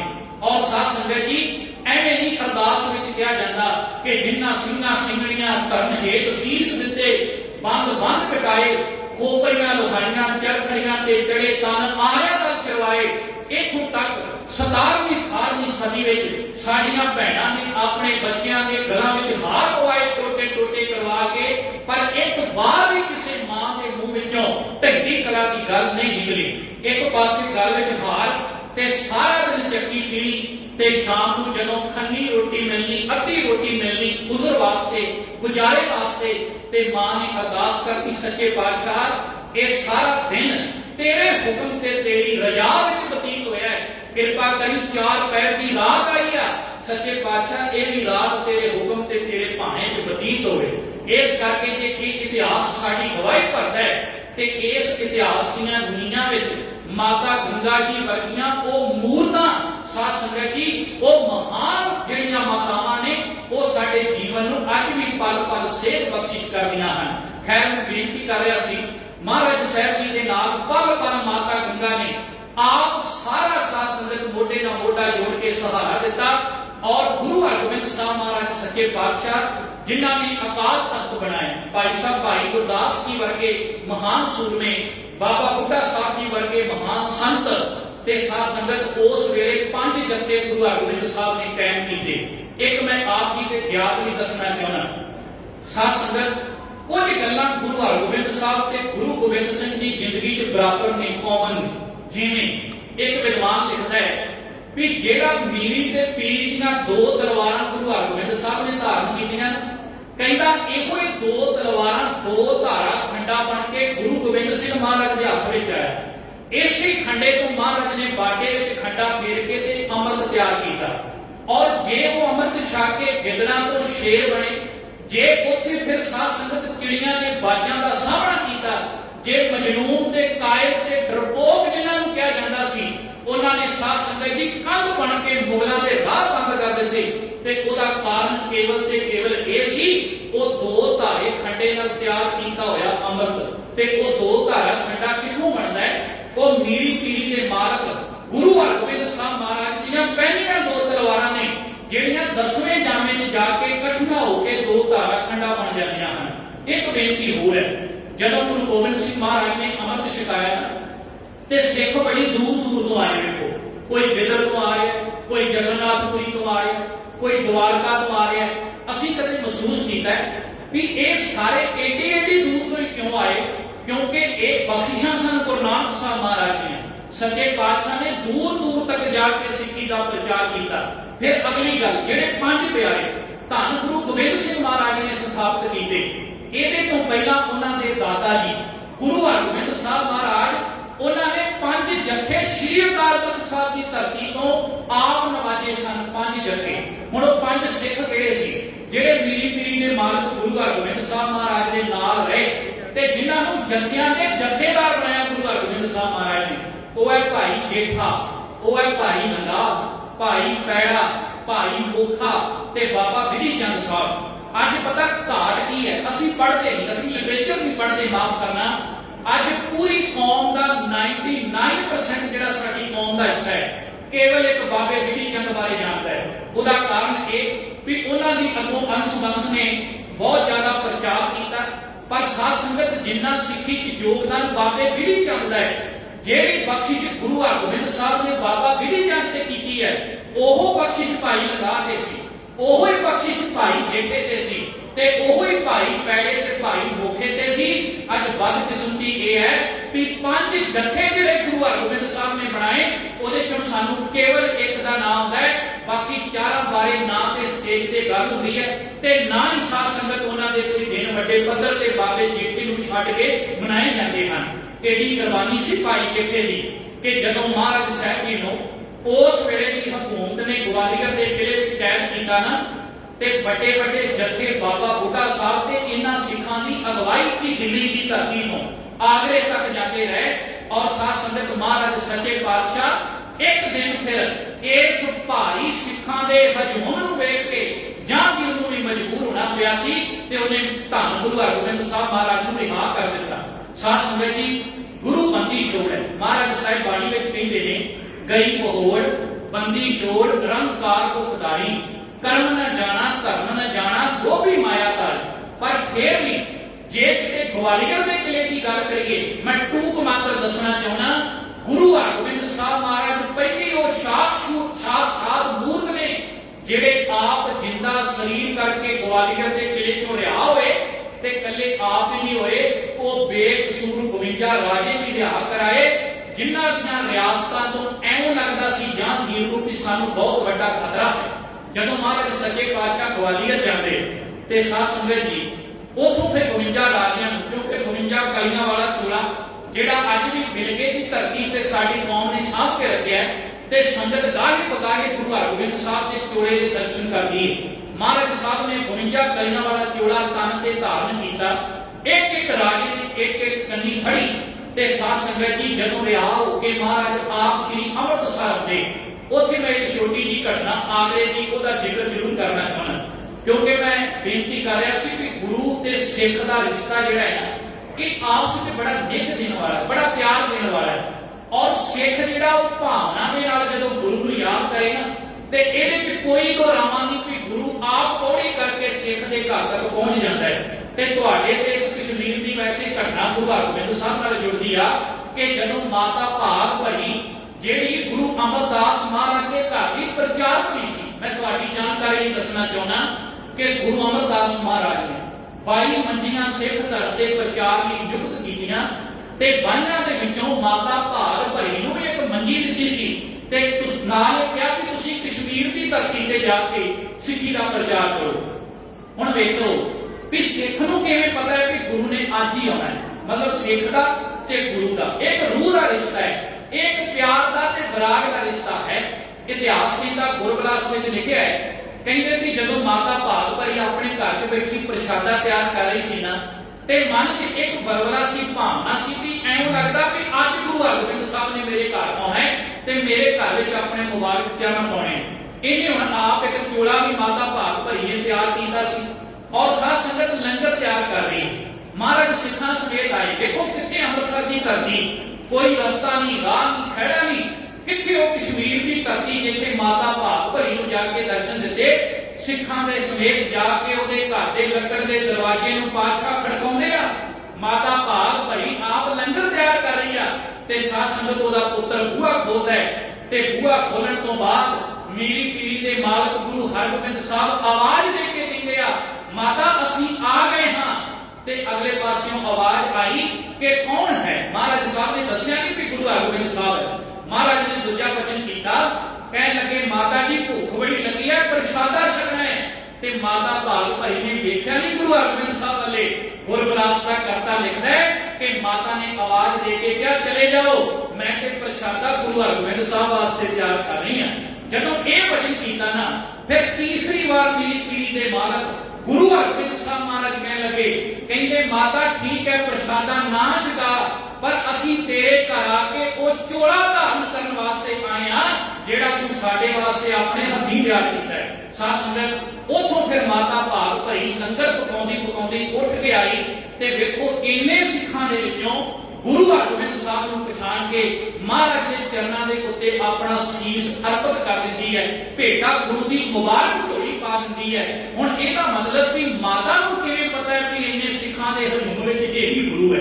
ਇਹਦਾ ਕਾਰਨ ਇਹ ਹੈ ਵੀ ਸਿੱਖ ਤੇ ਗੁਰੂ ਦਾ ਜਿਹੜਾ ਰਿਸ਼ਤਾ ਹੈ, ਜਦੋਂ ਕਿਤੇ ਸਿੱਖ ਰੂਹ ਨਾਲ, ਜਦੋਂ ਕਿਤੇ ਸਿੱਖ ਅੰਦਰੋਂ ਅਧਿਆਤਮਿਕ ਤੌਰ ਤੇ ਆਪਣੇ ਗੁਰੂ ਨੂੰ ਐਨ ਪਿਆਰ ਨਾਲ ਯਾਦ ਕਰਦਾ ਹੈ ਨਾ, ਦੁਨਿਆਵੀ ਫੁਰਨਿਆਂ ਨੂੰ ਪਾਸੇ ਕਰਕੇ, ਤੇ ਇਹਦੇ ਵਿੱਚ ਕੋਈ ਦੁਰਾਵਾ ਨਹੀਂ। ਸੱਚੇ ਪਾਤਸ਼ਾਹ ਦੇ ਜੀਵਨ ਨਾਲ ਇੰਨੀਆਂ ਕਸਾਲੀਆਂ ਜੁੜੀਆਂ ਨੇ ਕਿ ਮਹਾਰਾਜ ਆਪ ਚੱਲ ਕੇ ਉਹਨਾਂ ਸਿੱਖਾਂ ਨੂੰ ਦਰਸ਼ਨਦਾਰ ਬਖਸ਼ਦੇ ਰਹੇ। ਜਦੋਂ ਪਾਤਸ਼ਾਹ ਗਵਾਲੀਅਰ ਤੋਂ ਆਉਂਦੇ ਤੇ ਸਾਧ ਸੰਗਤ, ਆਗਰੇ ਦੀ ਧਰਤੀ ਤੇ ਮਹਾਰਾਜ ਦਾ ਪਹਿਲਾ ਵਿਸ਼ਰਾਮ ਹੁੰਦਾ ਹੈ। ਇੱਥੇ ਮਹਾਰਾਜ ਸੱਚੇ ਪਾਤਸ਼ਾਹ ਦਾ ਤੰਬੂ ਲੱਗਦਾ ਹੈ। ਤੇ ਇਤਿਹਾਸ ਕਹਿੰਦਾ ਹੈ ਇਸੇ ਆਗਰੇ ਦੀ ਧਰਤੀ ਤੇ ਇੱਕ ਗਰੀਬ ਘਾਰੀ ਰਹਿੰਦਾ ਹੈ। ਵੈਸੇ ਸਾਖੀ ਤੇ ਤੁਸੀਂ ਬੜੀ ਵਾਰ ਸੁਣੀ ਹੋਵੇਗੀ, ਪਰ ਗਿਆਨੀ ਗਿਆਨ ਸਿੰਘ ਨੇ ਕਿਹਾ ਕਮਾਲ ਲਿਖਿਆ ਇਸ ਸਾਖੀ ਦੇ ਅੰਦਰ। ਉਹ ਤਵਾਰੀਖ ਗੁਰੂ ਖਾਲਸਾ ਗ੍ਰੰਥ ਵਿੱਚ ਲਿਖਦੇ ਆ, ਕਹਿੰਦੇ ਉਹ ਘਾਰੀ ਏਡਾ ਗਰੀਬ ਸੀ ਕਿ ਇੱਕੋ ਹੀ ਉਹਦੇ ਕੋਲ ਕੁੜਤਾ, ਉਹਨੇ ਉਹਨੂੰ ਧੋ ਲੈਣਾ ਤੇ ਸੁਕਾ ਕੇ ਤਨ ਤੇ ਪਾ ਲੈਣਾ। ਤੇ ਮਨ 'ਚ ਬੜੇ ਚਿਰ ਦਾ ਵਲਵਲਾ ਸੀ, ਮਨਾ ਕਦੋਂ ਕਿਤੇ ਗੁਰੂ ਪਾਤਸ਼ਾਹ ਦੇ ਦਰਸ਼ਨ ਦਿਦਾਰੇ ਹੋਣ, ਕਦੋਂ ਕਿਤੇ ਮੈਂ ਅੰਮ੍ਰਿਤਸਰ ਸਾਹਿਬ ਜਾਵਾਂ। ਪਰ ਨਾਲ ਮਨ 'ਚ ਖਿਆਲ ਆ ਜਾਣਾ, ਮਨਾ ਤੂੰ ਤੇ ਗਰੀਬ ਬਹੁਤ ਹੈ, ਤੂੰ ਤੇ ਬਾਹਰ ਜਾਣਾ ਹੈ, ਘਾਹ ਦੀ ਪੰਡ ਕੱਟ ਕੇ ਲਿਆਉਣਾ ਹੈ, ਇੱਕ ਟਕਾ ਤੈਨੂੰ ਨਸੀਬ ਹੁੰਦਾ ਹੈ, ਤੇ ਟਕੇ ਦੇ ਨਾਲ ਤੂੰ ਆਗਰੇ ਤੋਂ ਅੰਮ੍ਰਿਤਸਰ ਨਹੀਂ ਜਾ ਸਕਦਾ। ਪਰ ਮਨ 'ਚ ਭਾਵਨਾ ਸੀ, ਮਨਾ ਕਿਤੇ ਗੁਰੂ ਪਾਤਸ਼ਾਹ ਜੀ ਦੇ ਦਰਸ਼ਨ ਦਿਦਾਰੇ ਮੇਰੇ ਪਿੰਡ 'ਚ ਹੋ ਜਾਣ, ਇਸ ਆਗਰੇ ਦੀ ਧਰਤੀ ਤੇ ਹੋ ਜਾਣ। ਉਹ ਵੇਲਾ ਆਇਆ, ਸਿੱਖ ਤੇ ਗੁਰੂ ਦੇ ਰੂਹ ਦਾ ਮਿਲਾਪ ਹੋਣ ਲੱਗਾ। ਮਹਾਰਾਜ ਸੱਚੇ ਪਾਤਸ਼ਾਹ ਗਵਾਲੀਅਰ ਤੋਂ ਰਿਹਾ ਹੋ ਕੇ ਆਗਰੇ ਦੀ ਧਰਤੀ ਤੇ ਆਉਂਦੇ ਹਨ। ਇੱਥੇ ਪਾਤਸ਼ਾਹ ਦਾ ਤੰਬੂ ਲੱਗਾ ਹੈ, ਇੱਥੇ ਹੀ ਜਹਾਂਗੀਰ ਬਾਦਸ਼ਾਹ ਦਾ ਤੰਬੂ ਲੱਗਾ ਹੈ। ਤੇ ਉਹ ਭਾਈ ਨੂੰ ਕਿਸੇ ਨੇ ਜਾ ਕੇ ਕਿਹਾ, ਉਹ ਭਾਈਆ ਤੂੰ ਰਾਤ ਦਿਨ ਗੁਰੂ ਨੂੰ ਯਾਦ ਕਰਦਾ ਸੈਂ, ਆ ਵੇਖ ਗੁਰੂ ਹਰਗੋਬਿੰਦ ਸਾਹਿਬ ਅੱਜ ਆਗਰੇ ਦੀ ਧਰਤੀ ਤੇ ਆਏ ਹਨ, ਤੂੰ ਜਾਏਗਾ ਨਹੀਂ? ਹੁਣ ਉਹਨੇ ਜਾਣ ਦੀ ਤਿਆਰੀ ਕੀਤੀ, ਜੇਬ ਵਿੱਚ ਹੱਥ ਮਾਰਿਆ ਤੇ ਕੋਈ ਪੈਸਾ ਨਹੀਂ। ਮਨ ਵਿੱਚ ਆਇਆ, ਮਨਾ ਸਿੱਖ ਗੁਰੂ ਦੇ ਦਰਸ਼ਨ ਕਰੇ ਤੇ ਭੇਟਾ ਨਾ ਰੱਖੇ, ਤੇਰੇ ਕੋਲ ਤੇ ਦੇਣ ਲਈ ਭੇਟਾ ਵੀ ਨਹੀਂ, ਕਿਉਂਕਿ ਗਰੀਬ ਬਹੁਤ ਸੀ। ਫਿਰ ਇਹਦੇ ਮਨ ਵਿੱਚ ਇੱਕ ਖਿਆਲ ਆਇਆ, ਕਿਉਂ ਨਾ ਹੋਵੇ ਤੇਰੀ ਘਾਹ ਦੀ ਪੰਡ ਕੱਟ ਕੇ ਲਿਆਇਆ ਵਾਂ, ਮੈਂ ਇਹੋ ਹੀ ਪੰਡ ਗੁਰੂ ਹਰਗੋਬਿੰਦ ਸਾਹਿਬ ਅੱਗੇ ਭੇਟਾ ਰੱਖ ਕੇ ਕਵਾਂਗਾ, ਮਹਾਰਾਜ ਇਹ ਘਾਹ ਮੈਂ ਤੁਹਾਡੇ ਘੋੜਿਆਂ ਦੇ ਵਾਸਤੇ ਲੈ ਕੇ ਆਇਆ ਤੇ ਮੇਰੇ ਗਰੀਬ ਦੀ ਭੇਟਾ ਨੂੰ ਪ੍ਰਵਾਨ ਕਰ ਲਓ। ਸਾਧ ਸੰਗਤ ਜੀ, ਸਿਰ ਤੇ ਚੁੱਕੀ ਘਾਹ ਦੀ ਪੰਡ ਤੇ ਭੁਲੇਖੇ ਨਾਲ ਵੜ ਗਿਆ ਜਹਾਂਗੀਰ ਬਾਦਸ਼ਾਹ ਦੇ ਤੰਬੂ ਦੇ ਅੰਦਰ। ਬਾਹਰ ਪਹਿਰੇਦਾਰ ਖੜੇ ਨੇ ਤੇ ਇਹਨੇ ਉੱਚੀ ਆਵਾਜ਼ ਵਿੱਚ ਕਿਹਾ, ਕਹਿੰਦਾ ਪਾਸੇ ਹੋ, ਮੈਂ ਸੱਚੇ ਪਾਤਸ਼ਾਹ ਦੇ ਦਰਸ਼ਨ ਕਰਨੇ ਆ। ਪਹਿਰੇਦਾਰਾਂ ਸੋਚਿਆ ਕਿ ਹੋ ਸਕਦਾ ਇਹ ਸੱਚਾ ਪਾਤਸ਼ਾਹ ਸਾਡੇ ਬਾਦਸ਼ਾਹ ਜਹਾਂਗੀਰ ਨੂੰ ਕਹਿੰਦਾ ਹੋਵੇ। ਦੋਵਾਂ ਦੀ ਬਹਿਸ ਹੋ ਰਹੀ ਸੀ, ਇਸ ਘਾਰੀ ਦੀ ਤੇ ਉਹਨਾਂ ਪਹਿਰੇਦਾਰ ਜਿਹੜੇ ਉਸ ਵੇਲੇ ਜਹਾਂਗੀਰ ਦੇ ਫੌਜੀ ਸਿਪਾਹੀ ਸਨ ਇਹਨਾਂ ਦੇ। ਇਹਨੇ ਜਿਹਨੂੰ ਅੰਦਰੋਂ ਆਵਾਜ਼ ਆਈ, ਜਹਾਂਗੀਰ ਨੂੰ ਪਤਾ ਲੱਗ ਗਿਆ ਕਿ ਇਹ ਪਾਤਸ਼ਾਹ ਸ਼ਬਦ ਵਰਤ ਰਿਹਾ ਤੇ ਉਹਨੂੰ ਪਤਾ ਸੀ ਕਿ ਪੂਰੇ ਭਾਰਤ ਵਿੱਚ ਸਿੱਖ ਸੱਚਾ ਪਾਤਸ਼ਾਹ ਗੁਰੂ ਹਰਗੋਬਿੰਦ ਸਾਹਿਬ ਮਹਾਰਾਜ ਨੂੰ ਕਹਿੰਦੇ। ਤੇ ਇਹ ਵੀ ਆਪਣੇ ਆਪ ਚ ਉਸ ਵੇਲੇ ਇੱਕ ਚੈਲੰਜ ਸੀ ਸਰਕਾਰ ਨੂੰ ਕਿ ਰਾਜ ਕਿਸੇ ਹੋਰ ਦਾ ਹੋਵੇ, ਬਾਦਸ਼ਾਹ ਹਿੰਦੁਸਤਾਨ ਦਾ ਜਹਾਂਗੀਰ ਹੋਵੇ ਤੇ ਉਹਦੇ ਹੁੰਦਿਆਂ ਲੋਕ ਗੁਰੂ ਹਰਗੋਬਿੰਦ ਸਾਹਿਬ ਨੂੰ ਸੱਚਾ ਪਾਤਸ਼ਾਹ ਕਹਿਣ। ਸੱਚਾ ਕਹਿਣ ਦਾ ਮਤਲਬ ਸੀ ਕਿ ਦਿੱਲੀ ਵਾਲੇ ਝੂਠੇ ਆ ਤੇ ਸਾਡਾ ਗੁਰੂ ਹਰਗੋਬਿੰਦ ਸਾਹਿਬ ਮਹਾਰਾਜ ਸੱਚਾ। ਜਦੋਂ ਇਹ ਸ਼ਬਦ ਸੁਣੇ, ਜਹਾਂਗੀਰ ਨੇ ਆਪਣੇ ਫੌਜੀਆਂ ਨੂੰ ਕਿਹਾ, ਕਹਿੰਦਾ ਇਹਨਾਂ ਨੂੰ ਅੰਦਰ ਆਉਣ ਦਿਓ। ਜਦੋਂ ਅੱਗੇ ਗਿਆ ਨਾ, ਫਿਰ ਉਹ ਘਾਰੀ ਉਹਨੇ ਘਾਹ ਦੀ ਪੰਡ ਸਿੱਟ ਕੇ ਭੇਟਾ ਕਰਕੇ ਜਹਾਂਗੀਰ ਦੇ ਚਰਨਾਂ ਵਿੱਚ, ਪੈਰਾਂ ਵਿੱਚ ਤੇ ਹੱਥ ਜੋੜ ਕੇ ਕਿਹਾ, ਪਾਤਸ਼ਾਹ ਕਿਰਪਾ ਕਰਿਓ, ਅੰਦਰ ਦੀ ਸੁੱਖ ਸ਼ਾਂਤੀ ਬਖਸ਼ਿਓ।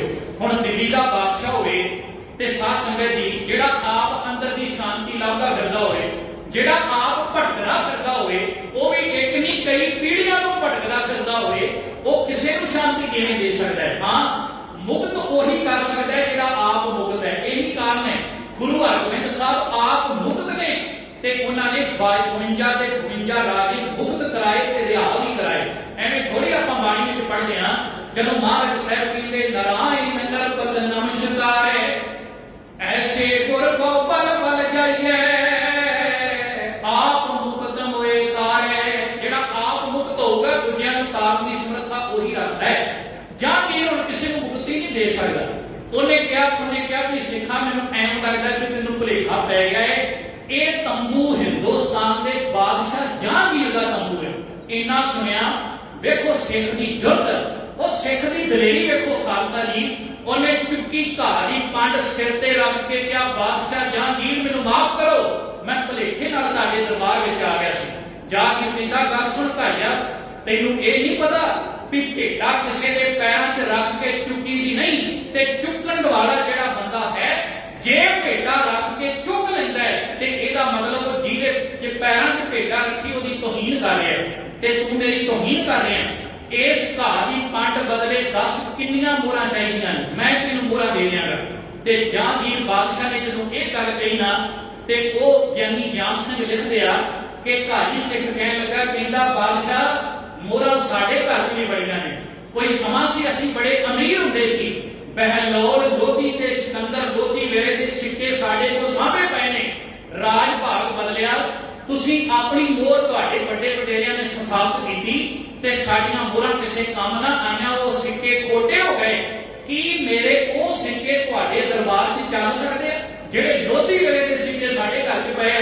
ਤੇ ਜਹਾਂਗੀਰ ਬਾਦਸ਼ਾਹ ਕਹਿੰਦਾ ਭਾਈਆ ਤੂੰ ਲੋਧੀ ਵੇਲੇ ਦੀ ਗੱਲ ਕਰਦਾ ਹੈ, ਤੇਰੇ ਜਿਹੜੇ ਸਿੱਕੇ ਅੱਜ ਦੇ ਸਮੇਂ ਵਿੱਚ ਹਨ, ਜਿਹੜੇ ਮੇਰੇ ਇਸ ਸੰਸਾਰ ਵਿੱਚ ਮੇਰੇ ਰਾਜ ਭਾਗ ਵਿੱਚ ਚੱਲ ਰਹੇ ਨੇ, ਮੈਂ ਤੇ ਉਹਨਾਂ ਨੂੰ ਪ੍ਰਮਾਣ ਕਰਾਂਗਾ। ਇਹ ਜਹਾਂਗੀਰ ਬਾਦਸ਼ਾਹ ਦਾ ਦਰਬਾਰ ਹੈ ਤੇ ਇਸ ਦਰਬਾਰ ਦੇ ਅੰਦਰ ਮੇਰੇ ਬਾਪ ਦੇ ਸਿੱਕੇ ਜਿਹੜੇ ਹਨ ਨਾ ਉਹ ਵੀ ਨਹੀਂ ਕਿਤੇ ਵੀ ਇੱਥੇ ਜਿਹੜੇ ਉਹ ਪੁੱਜੇ ਜਾਂਦੇ ਜਾਂ ਉਹਨਾਂ ਦਾ ਮੁੱਲ ਪੈਂਦਾ। ਇੱਥੇ ਤੇ ਕੇਵਲ ਮੇਰੇ ਰਾਜ ਭਾਗ ਦੀ ਗੱਲ ਹੈ। ਮੋਹਰ ਚੱਲੇਗੀ ਤੇ ਉਸ ਸਿੱਕੇ ਦੀ ਚੱਲੇਗੀ ਜਿਹਦੇ ਤੇ ਮੇਰੀ ਮੋਹਰ ਹੋਵੇ। ਵੀ ਇੱਥੇ ਅਕਬਰ ਦੇ ਸਿੱਕੇ ਪ੍ਰਮਾਣ ਨਹੀਂ, ਬਾਬਰ ਦੇ, ਹਮਾਯੂੰ ਦੇ ਪ੍ਰਮਾਣ ਨਹੀਂ, ਤੂੰ ਤੇ ਲੋਧੀਆਂ ਦੇ ਵੇਲੇ ਦੀ ਗੱਲ ਕਰਦਾ ਹੈ। ਵੈਸੇ ਸਾਧ ਸੰਗਤ ਕਈ ਵਾਰ ਬੜੀ ਹੈਰਾਨੀ ਹੁੰਦੀ, ਮਹਾਰਾਜ ਸੱਚਮੁੱਚ ਹਿੰਦੁਸਤਾਨ ਦੀ ਧਰਤੀ ਤੇ ਜਿੰਨੇ ਬਾਦਸ਼ਾਹ ਕਹਿੰਦੇ ਰਹੇ ਨਾ ਉਹਨਾਂ ਨੇ ਆਪੋ ਆਪਣੀ ਮੋਹਰ ਸਥਾਪਿਤ ਕੀਤੀ। ਤੇ ਜੇ ਪੁੱਤਰ ਗੱਦੀ ਤੇ ਬਹਿ ਗਿਆ, ਤਖਤ ਤੇ ਬਹਿ ਗਿਆ, ਉਹਨੇ ਬਾਪ ਦੀ ਮੋਹਰ ਨੂੰ ਸਥਾਪਿਤ ਨਹੀਂ ਕੀਤਾ, ਉਹਨੇ ਆਪਣੇ ਸਿੱਕੇ ਬਣਾਏ ਤੇ ਆਪਣੀਆਂ ਮੋਹਰਾਂ ਸਥਾਪਿਤ ਕੀਤੀਆਂ। ਇਹ ਤੇ ਗਰਬਾਣੀ ਹੈ, ਇਹ ਤੇ ਗੁਰੂ ਨਾਨਕ ਦਾ ਘਰ ਹੈ। 6 ਗੁਰੂਆਂ ਦੀ ਬਾਣੀ ਗੁਰੂ ਗ੍ਰੰਥ ਸਾਹਿਬ ਦੇ ਅੰਦਰ ਹੈ। ਜੇ ਬਾਣੀ ਗੁਰੂ ਅੰਗਦ ਦੇਵ ਮਹਾਰਾਜ ਨੇ ਲਿਖੀ, ਅਖੀਰ ਤੇ ਮੋਹਰ ਅੰਗਦ ਦੀ ਨਹੀਂ ਨਾਨਕ ਦੀ ਲਾਈ। ਜੇ ਬਾਣੀ ਗੁਰੂ ਅਮਰਦਾਸ ਗੁਰੂ ਰਾਮਦਾਸ ਮਹਾਰਾਜ ਨੇ ਲਿਖੀ ਤੇ ਅਖੀਰ ਤੇ ਮੋਹਰ ਆਪਣੇ ਨਾਂ ਦੀ ਨਹੀਂ ਗੁਰੂ ਨਾਨਕ ਦੇ ਨਾਂ ਦੀ ਲਾਈ। ਤੇ ਜੇ 9ਵੇਂ ਸਤਿਗੁਰੂ ਨੇ ਸਾਧ ਸੰਗਤ ਦੀ 57 ਸ਼ਲੋਕ ਤੇ 69 ਸ਼ਬਦ ਲਿਖੇ ਬਾਣੀ 'ਚ, ਤੇ ਗੁਰੂ ਤੇਗ ਬਹਾਦਰ ਸਾਹਿਬ ਨੇ ਮੋਹਰ ਤੇਗ ਬਹਾਦਰ ਦੀ ਨਹੀਂ, ਮੋਹਰ ਉਹਨਾਂ ਨੇ ਗੁਰੂ ਨਾਨਕ ਸਾਹਿਬ ਮਹਾਰਾਜ ਦੀ ਲਾਈ। ਸਾਰੇ ਸ਼ਲੋਕਾਂ ਵਿੱਚ ਅਖੀਰ ਤੇ ਨਾਨਕ ਸ਼ਬਦ ਆਉਂਦਾ ਹੈ। ਸੋ ਦੁਨੀਆ ਦੇ ਰਾਜ ਭਾਗ ਵਿੱਚ ਮੋਹਰਾਂ ਬਦਲ ਜਾਂਦੀਆਂ ਨੇ, ਪਰ ਗੁਰੂ ਨਾਨਕ ਦਾ ਇਹੋ ਜਿਹਾ ਘਰ ਹੈ ਜਿੱਥੇ ਗੁਰੂ ਨਾਨਕ ਸਾਹਿਬ ਦੇ ਨਾਮ ਦੀ ਮੋਹਰ ਸਥਾਪਿਤ ਹੋ ਕੇ 10 ਪਾਤਸ਼ਾਹਾਂ ਤੱਕ ਚੱਲਦੀ ਹੈ ਤੇ ਹਰੇਕ ਗੁਰੂ ਸਾਹਿਬ ਗੁਰੂ ਨਾਨਕ ਸਾਹਿਬ ਦੀ ਮੋਹਰ ਦੀ ਗੱਲ ਕਰਦੇ ਹਨ।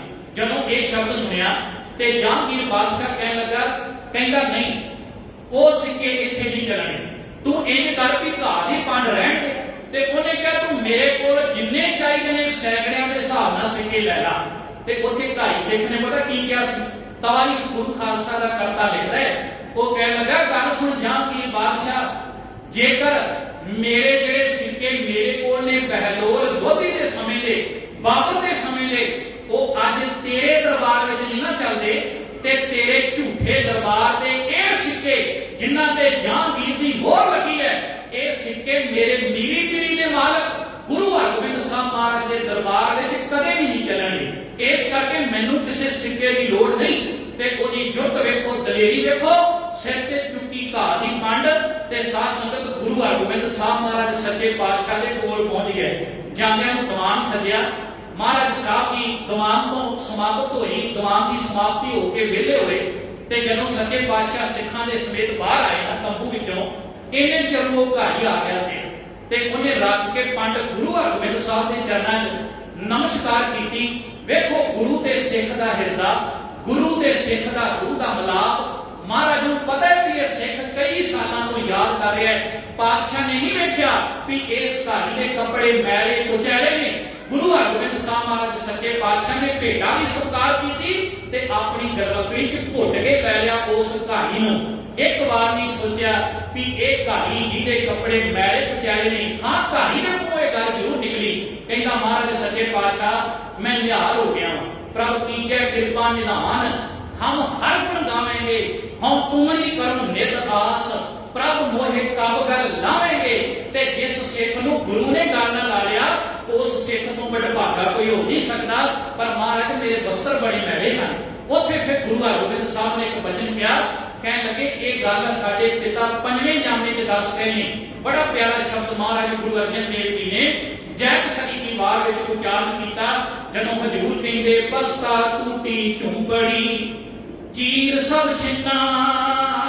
कहते कोई बंदा देखना कोई गरीब होवे भी घाह फूस नहीं बनी झोंपड़ी च रहिंदा होवे, ओहदा घर भी ना होवे ते जामा दी लीलो ली होवे, पाटे कपड़े पाए हो। बस्ता टूटी झुंबड़ी चीर सब छिन्ना, जात ना पत ना आदरो उद्यान परमिना। वो जात करके उच्चा ना होवे, ओहदी इज्जत ना कोई करदा होवे ते सत्कार ना करदा होवे ते जंगल च भटकदा फिरे। महाराज कहते मित्र ना एक तन रूपहीन, इस साथ ना सिन्ना। शायद कहते ओहदी गरीबी वेख के कोई सज्जन मित्र भी नेड़े ना लगे, रिश्तेदार भी नेड़े ना लगे। पर शायद कहते जे ओहदे विच अपने गुरु प्रति सत्कार है, भावना है, ते महाराज कहते फिर वो गरीब नहीं आ, फिर वो कंगाल नहीं आ, फिर वो भखारी नहीं आ। महाराज साहब फिर की कहते ने राजा सगली सृष्ट का हर नाम मन भिन्ना। कहते गुरु की निगाह में सिख राजा है, राजा ते राजा किथों दा सारी धरती का राजा। इस करके सच्चे पातशाह महाराज के घर में अमीरी नूं नहीं, गरीबी नूं नहीं, भावना नूं थाए ते भावना करके घाटी नूं गल ना लाया ते भावना करके गुरु हरगोबिंद साहब अंम੍ਰਿਤਸਰ तो कश्मीर आए ते माता भाग भरी का जिहड़ा चोला तैयार किया उन्होंने अपने तन ते सिर ने धारण किया। सो साध संगत जी सच्चे पातशाह महाराज अकाल तख्त साहब की तफसील तो जदों ढाडी दरबार सजाउंदे ते उत्थे वे लखा ते अब्दुल वर्गे सिख जिन्हां नूं बाबा बिधी चंद साहब पिंड सोसरी तो लैके आया सी, हाथियां ते चढ़ा के लिआंदा ढाडियां नूं ते उन्हां ने फिर जदों गाया होवेगा जहांगीर बादशाह के कन्नां विच जदों एक आवाज पई होवेगी कि दो तलवारी बदियां, एक मीरी दी एक पीर दी, एक अजमत दी एक राज दी, एक राखी करे वजीर दी। हिम्मत माहा कोटगढ़ दरवाजा बलख बखीर दी, नाल सिपाही नील नल मार दुष्टा करे दगीर दी। ते अखीर ते ढाडियां ने गाया पग तेरी की जहांगीर दी। ਇਹਦਾ अर्थ बड़ा बड़ा है कि इस धरती के उत्ते राज जहांगीर बादशाह का है। पर ढाडी जदों काल तख्त ते गाउंदे सी उन्हां कहा जहांगीर बादशाह तू हिंदुस्तान का बादशाह है, पर तेरी पग गुरु हरगोबिंद साहब की पग दे अगे कोई माना नहीं रखती। सो साध संगत साहब ने कलगियां सजाइयां, साहब ने घोड़ सवारियां कीतियां ते महाराज ने कहा कला कला सिख घोड़े की सवारी करेगा। याद रखना बहुत बड़ी गुलामी सी हिंदुस्तान के अंदर। कोई भी मनुख हिंदू जिहड़ा सी खास करके मुसलमान तो बगैर कोई भी होवे, हिंदू होवे कोई होर धर्म का होवे, वो बंदा कदे भी घोड़े की सवारी नहीं सी कर सकदा। इथों तक सिर ते पग नहीं सी बन सकदा। ये ते साडे मालक गुरु हरगोबिंद साहब महाराज जिन्हां ने सिखां नूं कहा तुसीं एक पग की गल करदे हो, मैं तुहानूं दोहरियां पग्गां बनावांगा। एक आपां थल्ले छोटी केस की बन्नदे आ जिन्हों अंग्रेज के राज में 50 का नाम दिता गया। अज भी भावें आपां एक छोटी कातर नूं 50 कह दिंदे आ, पर याद रखना 50 का अर्थ हुंदा है अद्धा हिस्सा।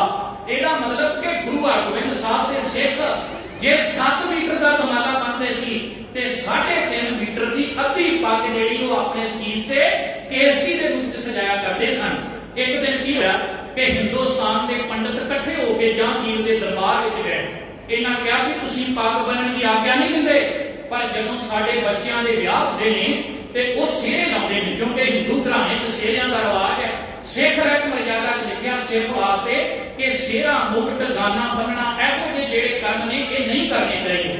खैर हिंदू भी सेहरा लाया करते ते सेहरा हमेशा पग ते बजदा है, कदे भी टिंड ते सेहरे नहीं बजदे। ये सारे इकट्ठे होके गए जहांगीर कोल ते हत्थ जोड़ के कहंदे बादशाह साडे बच्चे दा जदों ब्याह होवे उन्हें सेहरा बनना हुंदा है, इस करके घट्टो घट एक दिन वास्ते पग बनने की आग्ञा दे दो। इन्नी गुलामी सी उस वेले कि एक दिन वास्ते पग बनने की आग्ञा।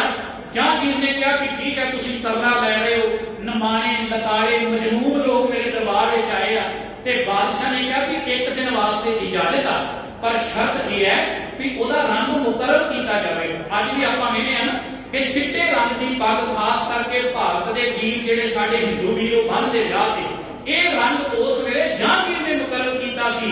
पर जदों पता लगा गुरु हरगोबिंद साहब महाराज नूं कि इत्थे पग बन्नण लई इजाजत लैणी पैंदी है ते महाराज साहब ने कल्ले कल्ले सिख नूं दस्तारे सजाए, कल्ले कल्ले सिख नूं शस्त्र पहनाए, कल्ले कल्ले सिख नूं घोड़ सवार बनाया ते आप काल तख्त साहब बना के किसी मिस्त्री कोलों काल तख्त नहीं बनाया। गुरबलास्ता करता लिखता है किसी और ने हाथ लगायो बुढ़ा और गुरदास बनायो ते साध संगत मेरी पीरी दियां दो तलवारां धारण कीतियां।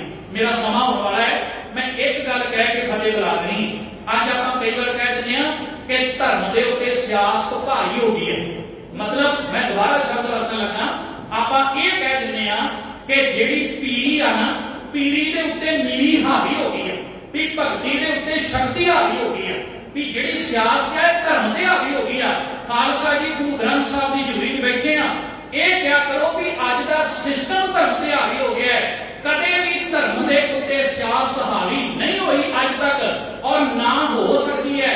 जे किते धर्म ते सियासत हावी होनी होंदी ते अपने बुजुर्ग अरदास विच ये ना लिखते जिन्ना सिंघां सिंघणियां धर्म भेद सीस दिते बंद बंद कटाए खोपरियां लुहाइयां चरखड़ियां ते चढ़े तन आरियां नाल चराए गुरुद्वारियां की सेवा ते कुर्बानियां कीतियां ते अगे शब्द लिखिआ धर्म नहीं हारिया, धर्म ना कदे हारिया ते धर्म ने ना कदे हारना है। वेखो गुरु हरगोबिंद साहब दे वेले धर्म प्रबल सी, गुरु गोबिंद सिंह वेले धर्म प्रबल सी और 17वीं 18वीं सदी च धर्म प्रबल रहा। इथों तक जदों आपां अंग्रेजां नूं भारत चों बाहर दा रस्ता विखाया, असीं काले पानी तक जाके सजावां कट्टियां, धर्म बरकरार रहा। बाकी छड्डो आ कल दी गल है 1984 च 20वीं सदी के महान जरनैल संत बाबा जरनैल सिंह खालसा भिंडरांवाले ने कहा सी कि जदों मैं शहीद हो जावां मेरा शरीर मिट्टी है, मिट्टी जदों मर्जी खड़ सकते हो पर जिंदियां जी कोई जरनैल सिंह की पग नूं हत्थ नहीं पा सकदा। ते यही होया, उन्होंने टैंकां तोपां दे मूंह घुमा के रख दिते ते असीं किदां कह सकदे हां जी धर्म दे उत्ते जिहड़ी सियासत हावी हो गई है ना। ठीक है माड़ा सिस्टम कई बार प्रभाव पाने का जतन करता है पर धर्म पहला भी अटल सी, धर्म अज भी अटल है ते जिन्ना चिर जागदी जमीन वाले चढ़दी कला वाले सिख संसार के मौजूद रहेंगे ये धर्म जिहड़ा एक प्रबल रहेगा। एक कवि के बड़े प्यारे बोल ने वो कहंदा नेकियां दे टंग दे कट बंद बंद दे भट्ठियां नूं ढाउंदे आरियां नूं सौंपदे साडी जवानी कट के साडी जवानी बल के गावेगी इको रागनी के धर्म पिछे मरन लई। अज भी साडी जिंदगी च सकून है, कोई जुल्म कोई सितम सानू झुका सकदा नहीं, सानू बटा सकदा नहीं क्योंकि अजे ते साडियां रगां च गुरु हरगोबिंद साहब ते कलगीधर दा खून है। इस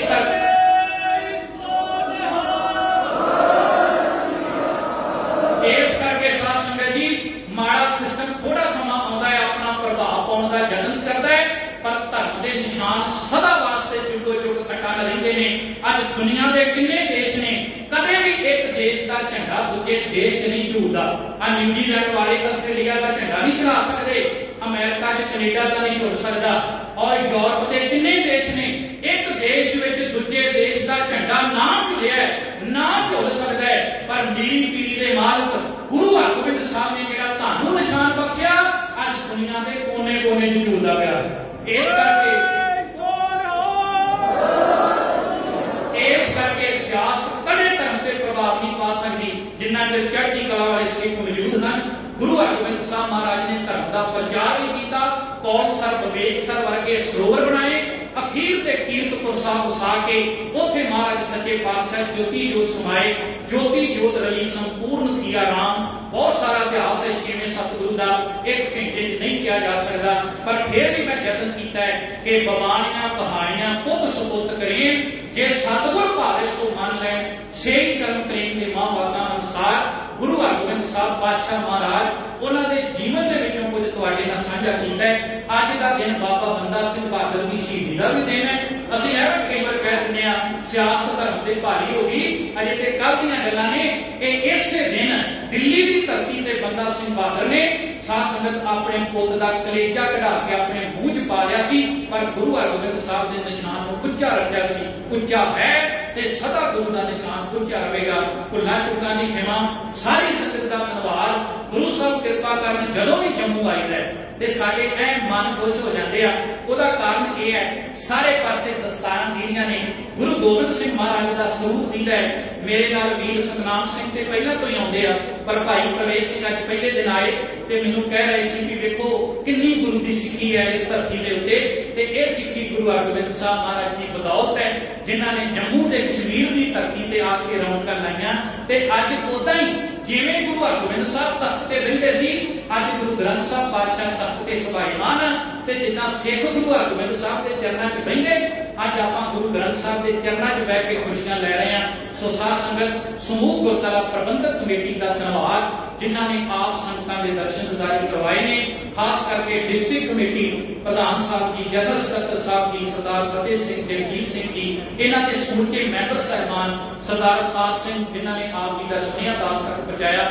ਮੈਂ ਸਭ ਦਾ ਤਹਿ ਦਿਲੋਂ ਧੰਨਵਾਦੀ ਹਾਂ। ਇੰਨੇ ਕੁ ਬਚਨ ਪ੍ਰਮਾਣ ਕਰਿਓ ਤੇ ਗੱਜ ਕੇ ਚੜ੍ਹਦੀ ਕਲਾ ਨਾਲ ਫਤਿਹ ਬੁਲਾਓ। ਵਾਹਿਗੁਰੂ ਜੀ ਕਾ ਖਾਲਸਾ, ਵਾਹਿਗੁਰੂ ਜੀ ਕੀ ਫਤਿਹ।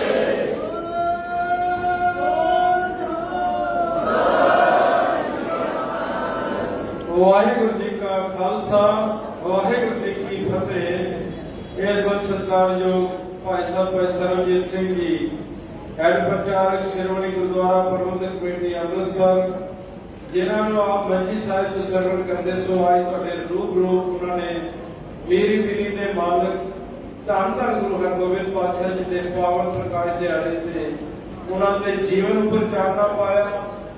ਬਾਕੀ ਗੁਰੂ ਸਾਹਿਬਾਨ ਦਾ ਹਰੂਣਾ ਦੇ ਕੇ, ਉਦਾਹਰਨਾਂ ਦੇ ਕੇ ਆਪ ਜੀ ਨੂੰ ਸਮਝਾਇਆ। ਆਪ ਜੀ ਦਾ ਸਟੇਜ ਵੱਲੋਂ, ਚੇਅਰਮੈਨ ਸਾਹਿਬ ਵੱਲੋਂ, ਸੰਗਤਾਂ ਵੱਲੋਂ ਆਪ ਜੀ ਦਾ ਕੋਟਾਨ ਕੋਟ ਧੰਨਵਾਦ ਕੀਤਾ ਜਾਂਦਾ ਹੈ। ਦਾਸ ਉਮੀਦ ਕਰਦੇ ਅੱਗੇ ਵੀ ਜਦੋਂ ਆਪ ਜੀ ਨੂੰ ਯਾਦ ਕੀਤਾ ਜਾਵੇਗਾ ਆਪ ਜ਼ਰੂਰ ਹਾਜ਼ਰੀ ਭਰੋਗੇ। ਆਪ ਜੀ ਦਾ ਬਹੁਤ ਬਹੁਤ ਧੰਨਵਾਦ। ਹੁਣ ਸਾਡੇ ਸਟੇਟ ਗੁਰਦੁਆਰਾ ਪ੍ਰਬੰਧਕ ਬੋਰਡ ਦੇ ਚੇਅਰਮੈਨ ਸਾਹਿਬ ਸਤਿਕਾਰਯੋਗ ਸਰਦਾਰ ਤਰਲੋਚਨ ਸਿੰਘ ਜੀ ਵਜ਼ੀਰ ਤਕਰੀਬਨ 5-7 ਮਿੰਟਾਂ ਵਿੱਚ ਸੰਗਤਾਂ ਦੇ ਰੂਬਰੂ ਹੋਣਗੇ। ਸਤਿਕਾਰਯੋਗ ਤਰਲੋਚਨ ਸਿੰਘ ਜੀ ਵਜ਼ੀਰ।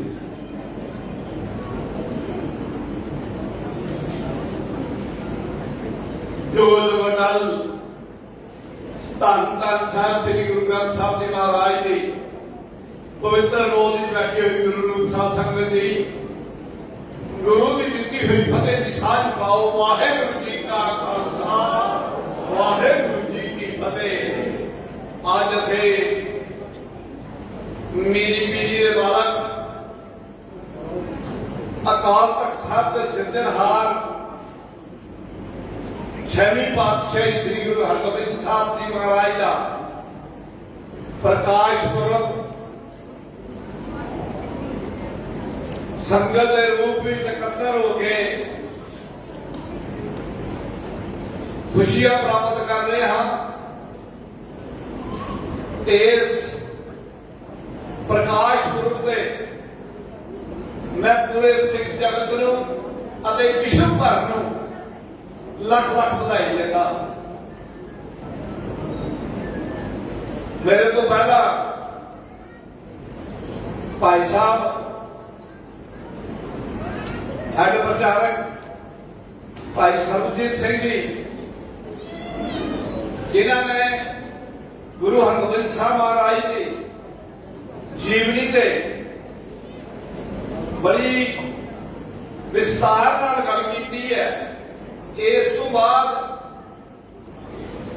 ਕੋਈ ਗੱਲ ਰਹਿ ਨਹੀਂ ਜਾਂਦੀ, ਲੇਕਿਨ ਇੱਕ ਗੱਲ ਮੈਂ ਕਹਿਣਾ ਚਾਹੁੰਦਾ ਕਿ ਉਸ ਵੇਲੇ ਜਿਸਲੇ ਕੋਈ ਤਖਤ ਨਹੀਂ ਸੀ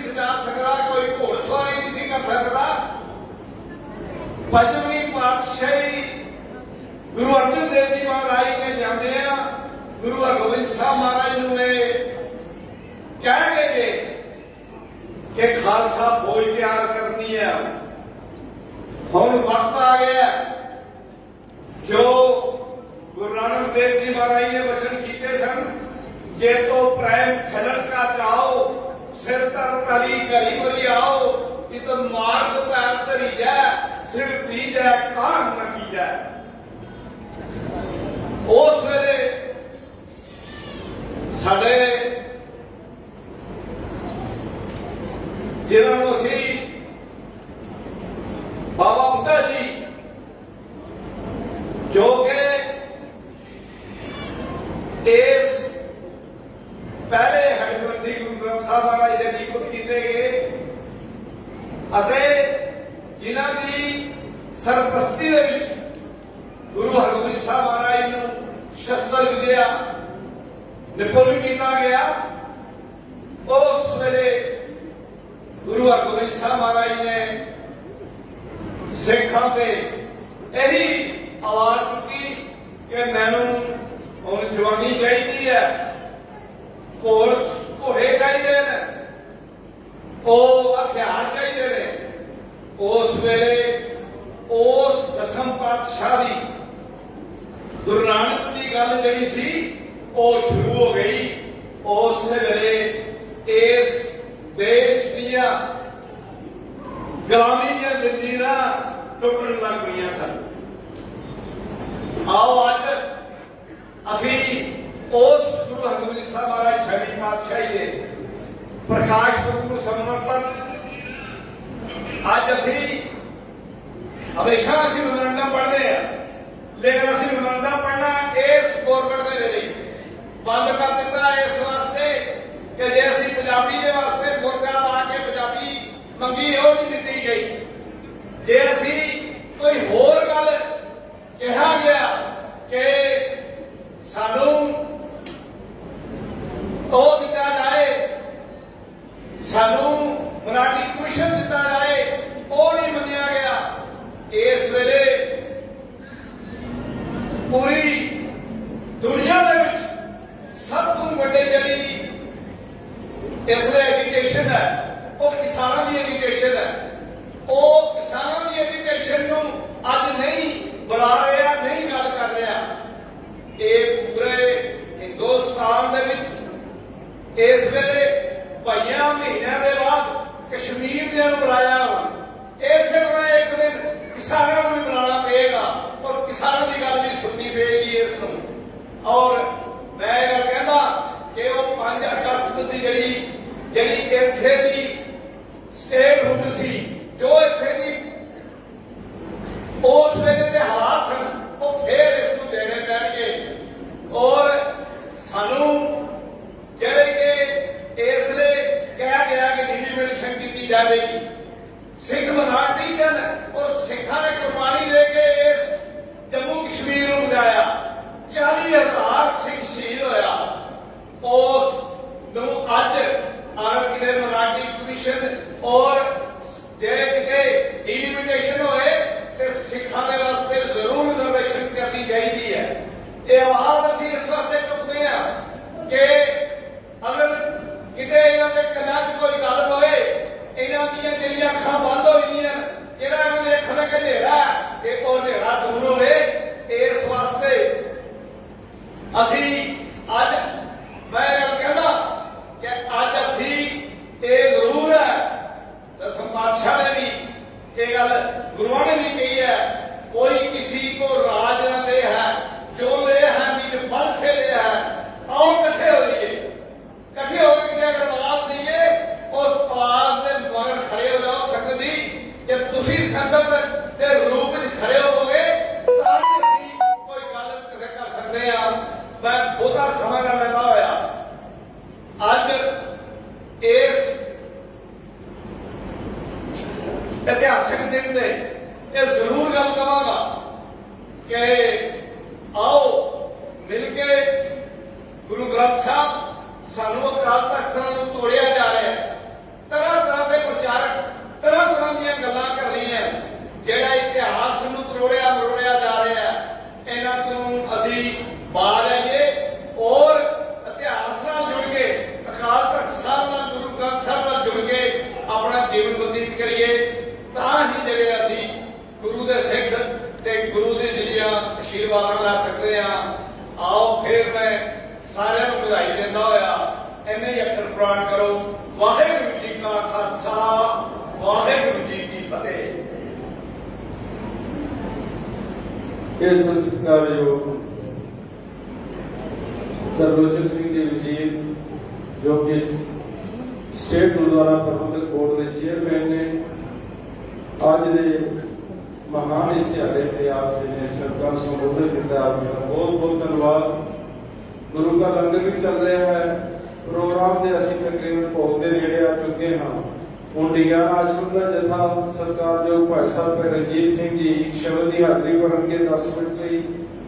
ਉਸ ਤੋਂ ਬਾਅਦ 2-3 ਬੱਚੇ ਕਵਿਤਾਵਾਂ ਬੋਲਣਗੇ। ਉਸ ਤੋਂ ਬਾਅਦ ਆਨੰਦ ਸਾਹਿਬ ਜੀ ਕੀਤੇ ਜਾਣਗੇ। ਮੈਂ ਸਾਰੀਆਂ ਸੰਗਤਾਂ ਨੂੰ ਬੇਨਤੀ ਕਰਦਾ ਹਾਂ, ਗੁਰੂ ਦਾ ਲੰਗਰ ਵਰਤ ਰਿਹਾ ਹੈ। ਜਿਨ੍ਹਾਂ ਨੇ ਛਕਣਾ ਹੋਵੇ ਛਕ ਕੇ ਆ ਕੇ ਦੀਵਾਨ ਵਿੱਚ ਸੱਜ ਜਾਵਣ। ਇੱਕ ਬਾਣੀ ਚੈਨਲ ਵਾਈਜ਼ ਇਹ ਸਾਰਾ ਪ੍ਰੋਗਰਾਮ ਲਾਈਵ ਟੈਲੀਕਾਸਟ ਕਰਕੇ ਸੰਗਤਾਂ ਨੂੰ ਦਿਖਾਇਆ ਜਾ ਰਿਹਾ ਹੈ। ਇੱਕ ਹੋਰ ਬੇਨਤੀ ਹੈ ਕਿ ਕਿਸੇ ਦੀ ਮਾਇਆ ਲੰਗਰ ਹੱਥ ਵਿੱਚ ਗਿਰੀ ਹੈ, ਉਹ ਅਗਰ ਕੋਈ ਆਪਣੀ ਪਹਿਚਾਣ ਦੱਸ ਕੇ ਸਾਡੇ ਪਾਸ ਸਟੇਜ ਤੋਂ ਲੈ ਸਕਦਾ ਹੈ। ਇੱਕ ਬੀਬੀ ਬਾਹਰ ਹੈ, ਉਹ ਜ਼ਰੂਰਤਮੰਦ ਹੈ। ਜਾਂਦੇ ਜਾਂਦੇ ਆਪਣੇ ਦਸੋਂ ਵਿੱਚ ਉਸ ਨੂੰ ਵੀ ਕੁਝ ਮਾਇਆ ਦੇ ਕੇ ਜਾਓ। ਅਤੇ 2 ਬੱਚੀਆਂ ਨੇ ਜੋ ਕਵਿਤਾ ਬੋਲਣਗੀਆਂ, ਹਰਗੁਣ ਕੌਰ ਅਤੇ ਹਰਦੀਪ ਕੌਰ, ਉਹਨਾਂ ਨੂੰ ਬੇਨਤੀ ਹੈ ਕਿ ਸਟੇਜ ਤੇ ਆ ਜਾਣ। ਹੁਣ ਭਾਈ ਸਾਹਿਬ ਭਾਈ ਰਣਜੀਤ ਸਿੰਘ ਜੀ ਉਹ ਆਪ ਜੀ ਦੇ ਰੂਬਰੂ ਹੋਣਗੇ, ਕਿਉਂਕਿ ਸਰਕਾਰਯੋਗ ਮਾਨਯੋਗ ਮਾਨ ਸਾਹਿਬ ਜੀ ਨੇ ਵਿਸ਼ੇਸ਼ ਤੌਰ ਤੇ ਧਿਆਨ ਸੀ। ਉਹਨਾਂ ਨੂੰ ਕੋਈ ਜ਼ਰੂਰੀ ਕੰਮ ਪੈ ਗਿਆ, ਉਹਨਾਂ ਨੂੰ ਨੰਗਾਲੀ ਸਾਹਿਬ ਪੁੱਛ ਕੇ ਜਾਣਾ ਪਿਆ। ਉਹਨਾਂ ਵੱਲੋਂ ਬੇਨਤੀ ਸੀ ਕਿ ਮੇਰੀ ਤਰਫੋਂ ਵੀ ਸੰਗਤਾਂ ਨੂੰ ਵਧਾਈ ਦੇ ਦੇਣਾ ਅੱਜ ਦੇ ਸ਼ੁਭ ਅਵਸਰ ਤੇ। ਉਹਨਾਂ ਵੱਲੋਂ ਸਾਰੀਆਂ ਸੰਗਤਾਂ ਨੂੰ ਅੱਜ ਦੇ ਦਿਹਾੜੇ ਤੇ ਲੱਖ ਲੱਖ ਵਧਾਈ ਹੋਵੇ। ਹੁਣ ਡਿਗਿਆਨ ਆਸ਼ਰਮ ਦਾ ਜਥਾ ਭਾਈ ਸਾਹਿਬ ਭਾਈ ਰਣਜੀਤ ਸਿੰਘ ਜੀ 10 ਮਿੰਟ ਦੇ ਸਮੇਂ ਚ ਕੀਰਤਨ ਨਾਲ ਸੰਗਤਾਂ ਨੂੰ ਜੋੜਨਗੇ। ਵਾਹਿਗੁਰੂ ਜੀ ਕਾ ਖਾਲਸਾ ਵਾਹਿਗੁਰੂ ਜੀ ਕੀ ਫਤਿਹ।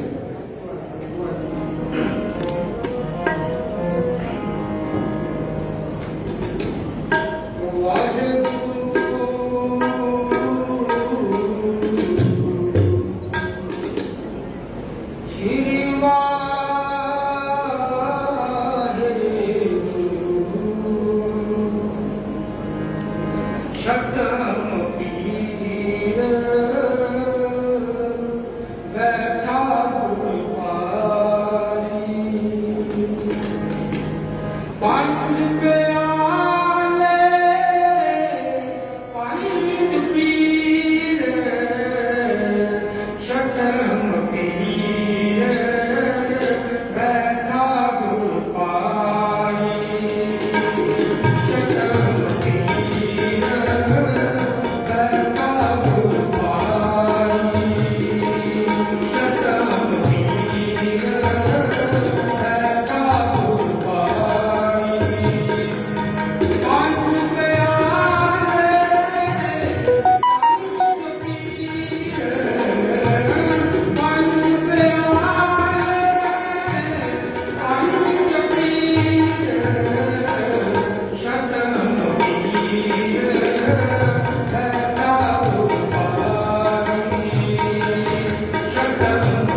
ਹੋ ਕੇ ਸੇਵਾ ਨਿਭਾ ਰਹੇ ਨੇ ਅਤੇ ਉਹਨਾਂ ਦਾ ਰਾਗੀ ਜਥਾ ਇਹਨਾਂ ਦਾ ਬਹੁਤ ਬਹੁਤ ਧੰਨਵਾਦ। ਹੁਣ ਇੱਕ ਬੱਚਾ ਸਾਡੇ ਪਾਸ ਗੁਰਸ਼ਰਨ ਸਿੰਘ ਜੀ, ਉਹ ਆਪਣੀ ਕਵਿਤਾ ਸੰਗਤਾਂ ਦੇ ਸਾਹਮਣੇ ਰੱਖਣਗੇ। ਬੱਚਾ ਗੁਰਸ਼ਰਨ ਸਿੰਘ। ਵਾਹਿਗੁਰੂ ਜੀ ਕਾ ਖਾਲਸਾ ਵਾਹਿਗੁਰੂ ਜੀ ਕੀ ਫਤਿਹ। ਗੁਰੂ ਪਿਆਰੀ ਸਾਧ ਸੰਗਤ ਜੀ, ਕੋਈ ਵੀ ਰਸਨਾ ਵਾਂਝੀ ਨਾ ਰਹੇ ਅਤੇ ਪਿਆਰ ਸਤਿਕਾਰ ਨਾਲ ਬੋਲੋ ਵਾਹਿਗੁਰੂ ਜੀ ਕਾ ਖਾਲਸਾ ਵਾਹਿਗੁਰੂ ਜੀ ਕੀ ਫਤਿਹ। ਗੁਰੂ ਪਿਆਰੀ ਸਾਧ ਸੰਗਤ ਜੀ, ਮੈਂ ਆਪ ਜੀ ਦੇ ਸਾਹਮਣੇ ਇੱਕ ਕਵਿਸ਼ਰੀ ਪੇਸ਼ ਕਰਨ ਚਾਹੁੰਦਾ ਹਾਂ, ਜਿਸ ਦਾ ਸਿਰਲੇਖ ਹੈ ਸ਼੍ਰੀ ਗੁਰੂ ਹਰਗੋਬਿੰਦ ਸਾਹਿਬ ਜੀ। ਕਰ ਗੰਗਾ ਮਾਤਾ ਦੇ ਆਏ ਦੀਨ ਦੁਨੀ ਦੇ ਵਾਲੀ, ਕਰ ਗੰਗਾ ਮਾਤਾ ਦੇ ਆਏ ਦੀਨ ਦੁਨੀ ਦੇ ਵਾਲੀ। ਵਿਨਾਵਤੀਆਂ ਨੇ ਧਰਮ ਦੀਆਂ, ਵਿਨਾਵਤੀਆਂ ਨੇ ਧਰਮ ਦੀਆਂ, ਮਾਤਾ ਜਾਏ ਨਾ ਖੁਸ਼ੀ ਸੰਭਾਲੀ। ਕਰ ਗੰਗਾ ਮਾਤਾ ਦੇ ਗੋਦ ਖਿਠਾਉਂਦੇ ਨੇ, ਵੰਦਾ ਦੀ ਭਾਣੀ ਮਾਂ ਖੁਸ਼ ਹੁੰਦੀ, ਜਦ ਲੋਰੀ ਸੁਣਾਉਂਦੇ ਨੇ। ਦੇਖ ਰਾਜ ਦੁਲਾਰੇ ਨੂੰ ਮਾਤਾ ਗੰਗਾ ਦੇ ਮੁਖ ਖੁਸ਼ਹਾਲੀ। ਕਰ ਗੰਗਾ ਮਾਤਾ ਦੇ ਆਏ ਦੀਨ ਦੁਨੀ ਦੇ ਵਾਲੀ। ਬਾਬਾ ਬੁੱਢਾ ਜੀ ਆਏ ਨੇ, ਚੁੱਕ ਸੀਸ ਨਿਵਾਇਆ ਏ ਵਾਲੀ ਦੁਨੀਆ ਦਾ ਜਗ ਤਾਰਨ ਆਇਆ ਏ।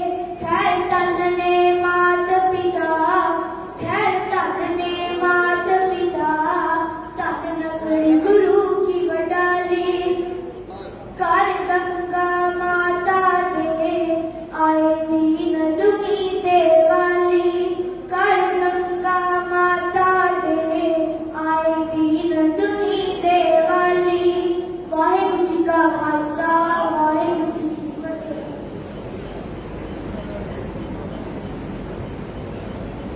ਇਹ ਸੀ ਬੱਚਾ ਗੁਰਸ਼ਰਨ